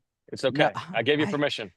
I gotta have You a have- long conversation with my wife. No. Yeah. It's not a long conversation. It's a short conversation. We are going. You are not going to the parade. Please. We'll see. We'll have this discussion offline. Oh no. Oh, no. Yeah. Zach, My wife and I are supposed to go away next weekend. People, So that's you're what going it is. away next weekend. That's ridiculous. People do Yeah, want to please, know Zach. how much sleep you got last night. How was your date with your Advil PM? Last night was awesome, actually. Last night I got, how about this, 8 hours on the dot. Whoa! That's like Really? as much as all week. Zach. On the dot. A sleep score. My Oura Ring had to give me a sleep score of 91, which is Wow. like a record of mine. My heart rate was good all night, right? So yeah, which is good because I don't think I'm gonna sleep tonight. Bo and I we have a flight on set. We have a flight on Southwest tomorrow. We're both pretty late in the draw, so might be sitting in a middle seat. Hopefully, I get some sleep on that plane because tonight I might be rolling through, and then got that Jalen Hurts press conference at 8:30 tomorrow morning. Oh, that's right. Bo, what do you got cooking in that demented brain of yours? Yeah, like Zach said, there was not a lot of talking in the locker room tonight. So my piece tonight, I'm gonna put out all the videos and pictures and stuff that I have, compile it in one piece so people can get a sense of the locker room, and then there will be more stuff to come as the week goes on. I do want to give sort of a take back, a big picture look at the defense, because I think this is a defense that has cemented itself as one of the best in modern history. But before we go, I want to take one moment, if you'll indulge me. I felt like the Super Bowl in 2017 was like, it was for the city, right? Philadelphia needed that Super Bowl, the first one in city history and franchise history. I want to celebrate and congratulate for this Super Bowl all of the displaced Eagles fans around the world who are not able to be in Philadelphia. We had our lovely meetup with the Sickos yesterday afternoon here in New Orleans. I hope I'm getting his name right. There was a guy named Hamed who flew in from Bahrain. He's a sicko from Bahrain. Wow. We had a sicko from Alaska who came. We had people from Los Angeles, people from New Orleans, people from all over the world who mentioned that this show and PHLY is a touch point for them to feel like a part of a community that they cannot be because they are not in Philadelphia. And so I just want to give a shout out and congratulate all the Eagles fans who join us and are able to find that sense of a community from around the world, because I know that there are so many of them. Yeah, it's really great stuff. We got a couple chats from Ireland tonight, Australia, and some others, and it really is cool stuff when we get to connect people like that. Yeah, my parting shot would be like this feeling that you, the audience, has right now. Like this is why you do it. This is why you're a fan. Like I think about our show, for instance. All right, we're on 5 days a week, year round. We're breaking down the third string. We did a whole show on an undrafted rookie tight end who didn't even make it to the second week of training camp. Okay, They would have won this game by 70 points if Dylan McMahon was on the team. Yeah, we were talking about the agriculture management major, McCallum Castles, right? I bring this up as a way of saying, like, Eagles fans in particular, but being a sports fan in general, the level of devotion you have all year long, training camp and mini camps, and you think about the preseason game against the Patriots, and you're obsessing over this performance and that player, and then the Monday mornings the Monday morning after the Tampa game where you're like, why do we even live, right? And the Monday morning after the Falcons game where you're like, how could he drop that pass? And or like all that you do all year long, years long, like it's like to experience what what was in that locker room tonight, what was in the stands tonight. Imagine what's on Broad Street tonight, what's on Bourbon Street tonight, what I imagine is at the team hotel tonight. Like this is why people are fans, and this is why we do what we do, so we can chronicle these moments. Bo, since you started making that point, just in the chat, Hawaii, North Carolina, Canada, Arkansas, Alaska, Germany. Hold on, now my YouTube's crashing because they're literally just going down. The Netherlands. We had someone from Nova Scotia earlier, Atlanta, Denver, Missouri, Arkansas, the Ozarks. Like everyone chime in from where they're from, just from the chat right now. Baby. That's awesome. Awesome. You two are the best. An incredible season covering the team from both of you. I encourage people, if you're not a diehard already, take advantage of the sale. We'll flash the QR code when you two are off so people have a chance to hop on it. What a remarkable season from Brazil to Bourbon Street. Zach is, you're Mr. Dates and Mr. Calendar. It feels like a year ago that we were in Brazil kicking the season off, and here we are getting to crown it. Spectacular work from you two all year long. I appreciate it. I appreciate that. And I'll say that we've got a show. There's a show tomorrow. There's a show Tuesday. There's a show Wednesday. There's a show Thursday. There's a show Friday. This is awesome. Good news is, Zach, you're only doing Tuesday, Wednesday, Thursday. We'll see. But no, and thank you to everyone in the studio. I can say, I hope I'm not speaking out of turn here. Bo had a little FOMO because love you guys. Love you, Julia. Yeah. Bo had a little FOMO tonight because we have such a community with our team. He loves being in that studio doing the games. Like people tune into it. So we're all a part of this coverage, and so thank you to all you guys. All right, make sure you're checking out allphly.com for the latest from Zach and Bo. They'll be back in Philadelphia tomorrow. It's going to be a great week, and the Eagles are world champions. Combine's in 2 weeks, boys. We'll see you soon. Can't wait. Thank you, guys. Thank you, Zach. Congratulations. Thank you, Bo. See you guys. They're the best. Yes, they are.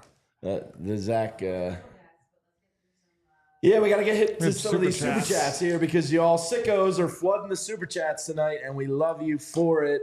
Let's get right to them. To everybody in the chat hanging out with us, you guys are the best.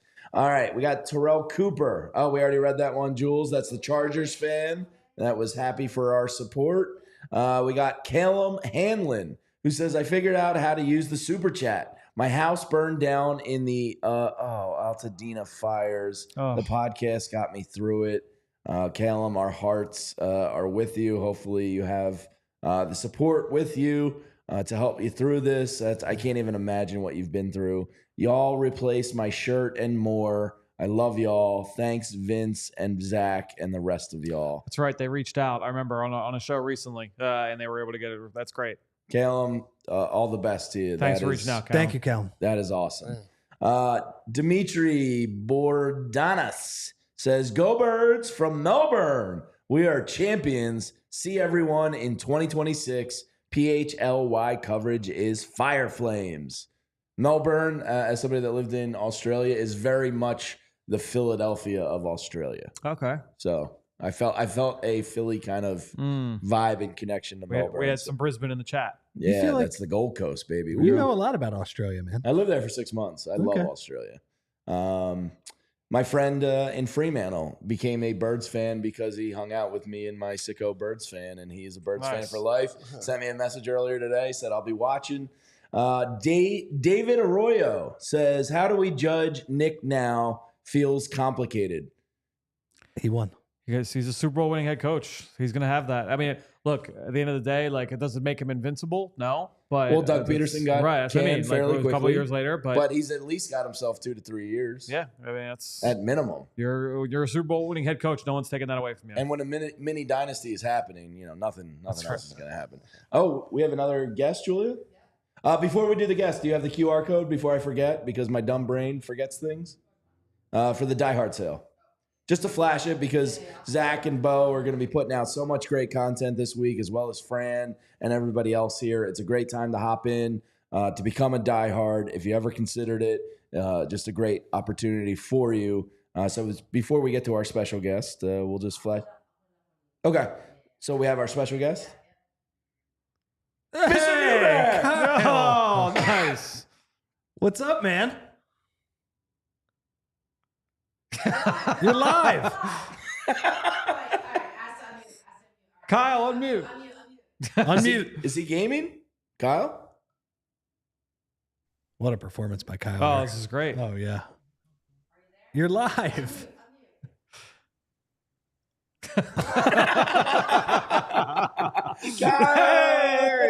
There he is. Do you hear us? Can you hear us? He can't hear. He can't hear us. Julia, I can't hear anything from these guys right now. I love y'all, but I can't. Can you hear us now? Thumbs up. I think that's on your end. We hear you now. This is like watching a Charlie Chaplin movie. I can't hear anything you guys are saying right now, unfortunately. Julia, save me, please. What's happening? I think we got to throw him off. Yeah. She said change your audio settings. He can't hear us. Can you text him? You got some of that Dom Perignon. Or let's maybe reconnect that, because I like where that was going. I was feeling no pain. PHLY after hours. All right, we'll resume. It's been a long night. Now, can you hear us? Boys, I can hear you now. Yay! Let's go. Let's go, Kyle. So, Kyle, were you out on Broad Street enjoying the evening? I was. I was at, I think it was about Broad and Pine, roughly. I think I heard blow the whistle probably 75 times on the low end of things. I smoked, I think, 3 different cigars. I took a few pulls of Jim Beam, of Fireball, of a few other things. I was just, man about town, having a good time. I was listening to our very straight-laced professional journalists on this show, ZB and Bo, with his, his nice jacket on. I just love seeing your beautiful faces here as we wrap up a Super Bowl. This is the best Philadelphia sports team ever. Period. Wow. Point blank. The best. Best that ever do it. Kyle, when did you know the game was over? I'm trying to think of the series that it was, but watching Patrick Mahomes just be rattled in that pocket as the defensive line just hit him over and over. And even when they didn't get to him completely, as he was trying to, he's so used to, he's a great improviser and all that, but watching him have pressure on him the entire game, and even when he's not throwing interceptions, is throwing wayward passes, or is not confident of the pocket staying stable around him. It was at some point in the first half, I was like, this game is just done, right? Like the defense is just too good. I've never felt as confident in a unit on any Philadelphia sports team as I felt about the defense this season. Vic Fangio and all those guys on that defense were just unbelievable for the final, 14 weeks of the season. Just like, what a crazy run those guys went on to end this year. So, Kyle, as you left Broad Street, was it dying down or was it still raging on? So, honestly, I can compare it to 2018 where it was more of a free-for-all. They did section things off a little bit where I believe it was like a trash truck and I think Lombard where that was at least a little bit of a barrier. And then once you got closer to City Hall, there was a second barrier even closer to there at past Pine, but like only a little bit past Pine. So they were doing I don't know if it's a good job or at least an effective job of trying to keep people within their designated zones, but plenty of climbing up lamp poles and all kinds of other stuff. I saw a couple of traffic lights actually fell down while I was on my way back. So very active out there tonight. That is awesome. Well, Kyle, enjoy the rest of the evening. Are you going to get much sleep tonight, or are you just going to consume more Eagles content? Oh, I'm going right to sleep after this. I just want to make sure I said hello to you, fine gentlemen who've been on the night shift, the celebratory shift here tonight. Go Birds! Great job, everybody.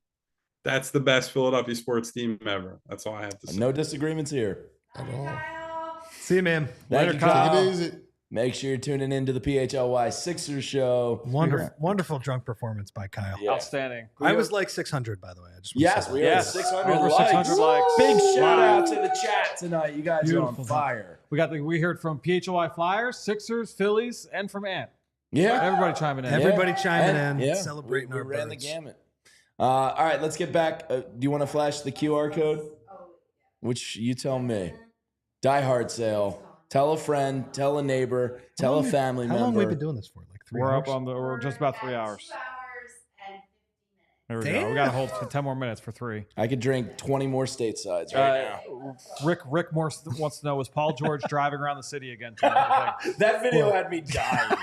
There's no way he tried it again. There was nothing more emblematic of the Sixers season, but also that was so funny that he was just stuck, and everybody's like, "Oh wait, that's Paul George in his sweet car."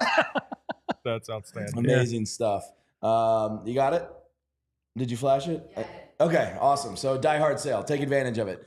All right, more super chats. We got to run through them. Dan the Man, is 2 wins in the home of New Orleans Saints a repudiation on the lights are killing me on JD Vance's staunch Catholicism? I'll hang up and listen. Thank you for the super chat, Mr. Dan the Man. Hallflax 24, and now we can rewatch Kendrick's halftime show forever without it being soured. True. Yeah, Zach's answer on Drake and Just perfect. Well, that sounds like a big story. I think that would be a big story. He was acting like it had just been uncovered, and it was like, it was like Deep Throat and Watergate, or something like that. For him, yeah. Botax says BG only had 1 tackle, but he was in Mahomes' kitchen all night long. Sure was. They missed about 2 holes on him. Yeah, that they pissed did. me off because I wanted to see this. Yeah, the boss up. I'm so happy for him. No, I'm so happy for Lane. Them guys, 2 times Super Bowl champs. That's sick. Yeah, that is pretty awesome. I'm and a really, guy like Slay too, a vet, gets one kind of one. probably in his last year here with the Eagles. Very cool. And Slay will be a pro. He'll be a Hall of Famer one day. Wait, Darius Slay. NFL Hall of Fame? Yeah. He's played for a long time. He'll be tough. Think about how long it took Eric Allen to get in. No, I just said one day. I didn't. I don't know when. Now that you get that ring, now Eagles Hall of Fame. Ring helps. Ring helps you for sure for that. Chris M says, "Go Birds, man! You guys really made this special. Thank you, Chris M. That's awesome." Jason with a J, grab that bird shirt. Love you guys. Go Birds! Nice little reminder. We're all bleeping champs. Head to allphly.com and hit up the locker room. Got some great gear. The Gold Standard Collection. Ultra Ronin says, Birds undefeated in Super Bowls when Carson Wentz is on the bench. 2-0, baby. By the way, speaking of backup quarterbacks, Nick Foles did tweet. Yes, this is good. It's really cool that Tom Brady got to be there for the Eagles' 2 Super Bowl wins. He might be a good luck charm. Have a great night. That's great. At least Patrick Mahomes shook Jalen's hand. He did not pull a Brady. He went out there and dapped up Jalen, and they talked. That was cool to see.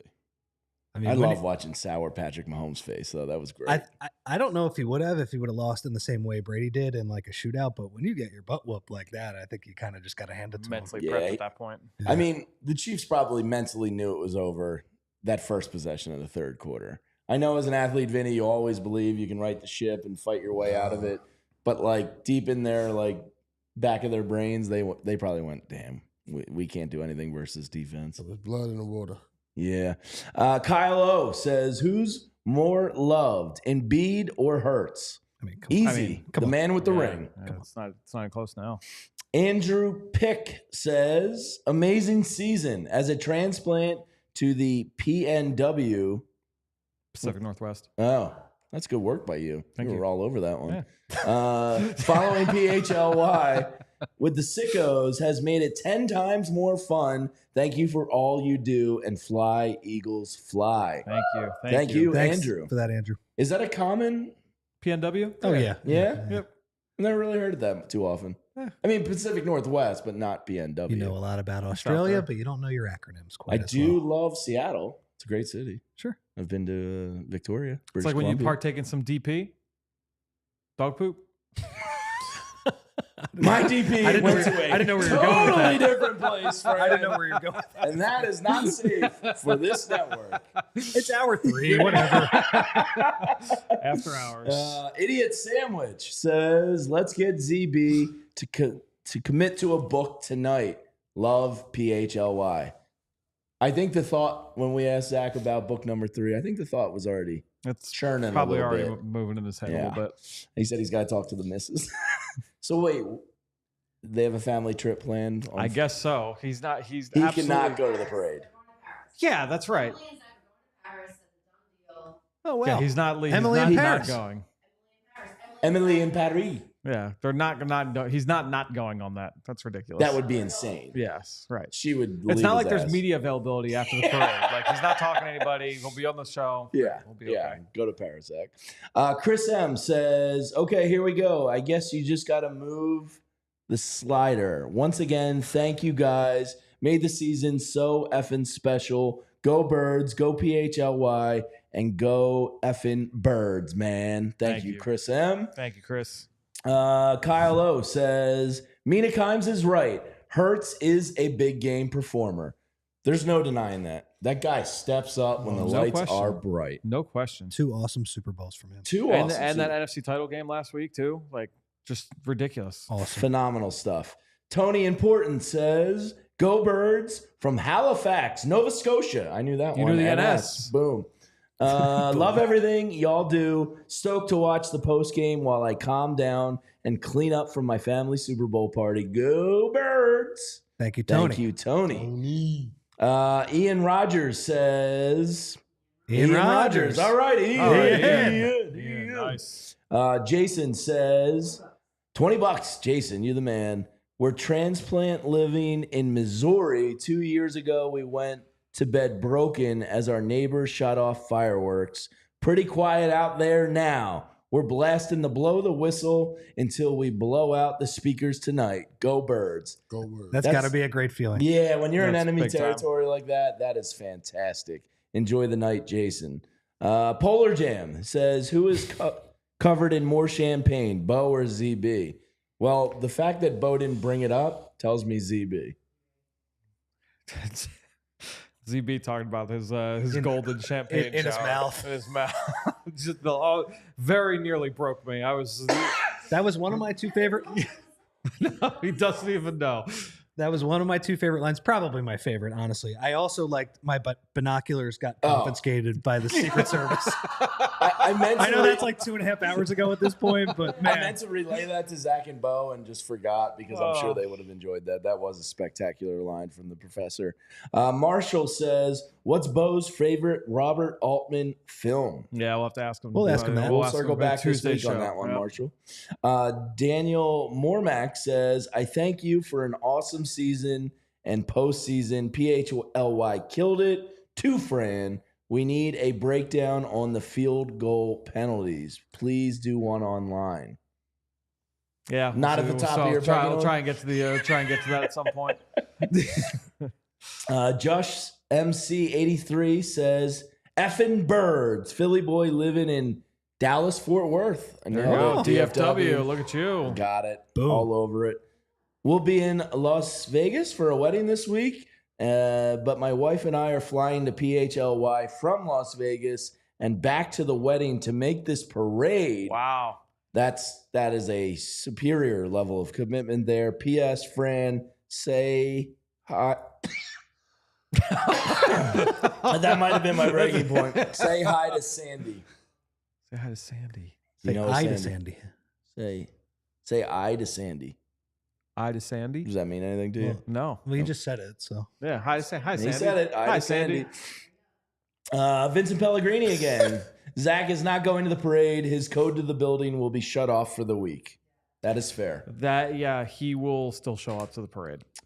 He cannot. How about him with the 8 hours of can't. sleep? That's unbelievable. That's great. I know. That's like I'm 3 very nights proud of him. sleep for him. That is legitimately that's like more than he got the rest of the week combined. Yeah, that is good work by Good for him. And then the last super chat of the evening from Idiot Sandwich says, Bo, let's add a moment of silence for Christian Ellis. There it is. There's the moment. Yeah. That was good. There you go. The chat just realized that Nicholas Morrow gets a Super Bowl ring. How about James Bradbury being in the team photo? Yeah. One guy I thought of tonight that's probably having some big regrets. You talked about it, Vinny, kind of chasing the bag, wanting out of here. Hassan Reddick. That's got to be a little tough to watch that tonight. Yeah. I tell you what, though. Do we see a reunion? Right? Yeah. Thank you. Fran took words right I out like of that. I like that. All right, before we get out of here, we were talking about, looming free agents. Let's just focus on the D-line because they just dominated tonight and they were so vital to this victory. In your guys' opinion, down the line, real quick, which one's more important? If you were able to keep one, let's assume Zach Baun and Becton are kept or whatever. Milton Williams or Josh Sweat, if you had to pick one to bring back. Because Milton Williams really emerged this year. I think I'm. It's tough. It's real tough. Now, my boys watch this. I ain't picking. That's fair. Rich, I was getting ready. Because both are killer. I've been a Josh Sweat fan since day one. Milton Williams came on strong. He dominated tonight. If you had to choose one, Rich, who are you choosing to bring back? Milton, he stuck it to Tom Donahoe one more time for that funny draft room video. How he was right to take Milton Williams. I think Milton, just because he's a little bit younger, but hey, maybe he gets priced out for the Eagles, and then we bring back Sweat. I mean, amazing job by Josh Sweat tonight. Too. Yeah. Awesome. The depth is certainly better at the defensive tackle, so you could weather the loss there a little bit better. But I think I would probably go with Milton just because I think he's more of a sure thing from a medical standpoint moving forward, a little bit younger. But you could sell me either way. And Sweat, I mean, both are really good players, obviously. So you'd be in good shape keeping either. Yeah, I think I'm also Milton, but as a Josh Sweat fan, that's going to be a tough decision to make because you're not going to be able to keep both. Hey, Jamie, do they trade or move on from Bryce? I don't know what they do there. They that have was very to. surprising that he was inactive. Inactive, that's a tough blow for Bryce Huff tonight. But he had a good time when on Instagram Live from the. Oh, was that him you were showing me? Nice. All right, 3 hours. We hit 3. 1:30 in the morning. 600 likes. Y'all the best. 627. You guys are the best. 67 super chats. Wow. Great job, to all the Great job diehards to and the viewers. sickos Nice out job. there. Nice job. Outstanding. Y'all the best. You guys make staying up till 1:30 in the morning and losing my voice 100% worthwhile. Hit that thumbs up, and before you get out of here, like and subscribe to the channel. Go to allphly.com locker room to get some of the great gear. Die Hard sale going on. Don't forget to hit that. It's a great time to hop in if you've ever considered it. It is now officially draft season. The Eagles are picking 32nd. And if you have players that you want to want to end up in Eagles green, you could go over to allphly.com and you can check out my draft database. Die Hard sale, Fran's draft guide. Now we're picking 32nd. You got to lock in now. Every time I watch a new player, as soon as I finish typing his notes, it goes to the database. That's awesome. So it's we've got it down perfectly. So go become a diehard right now. You get access to all those draft notes. It's a great time. So tell that draft sicko in your life, Zach and Bo and Les and everybody are going to be cranking out great content this week. I know it. So thank you to everybody. Eagles are world champions. Just fun to say. I got it on a T-shirt and everything. World bleeping champs. There's 2 trophies on there, not just Julia one. wants to say something. I just want to say thank you all. I'm in the comments every day, and I just really appreciate everyone, and I love you all. Go Birds! There we go. Julia. Get it in the chat. And I forgot, Polar Jam is right. Myles Garrett's going to be an Eagle. So see you, Josh Sweat. Huh? Welcome, Myles Garrett. Welcome to Philadelphia. Super Bowl over. If they were to get Myles Garrett, that would be like, I don't know what the Saquon version is of that, but you're gonna have to work on that one. Workshop something. Vinny's got time to workshop it. Public safety alert. Philadelphia police order crowds to disperse and leave Center City streets. Follow instructions from the police on where to exit. Watch those around you. Oh, yeah. We got it. Alert. What a way to end. On that note, we are out of here. For Julia and Chris, Fran and Rich and Vinny, I'm Jamie. Thank you so much for hanging out with us. You could have spent your Super Bowl champion night anywhere, and you spent it here with us, and that means the world to us.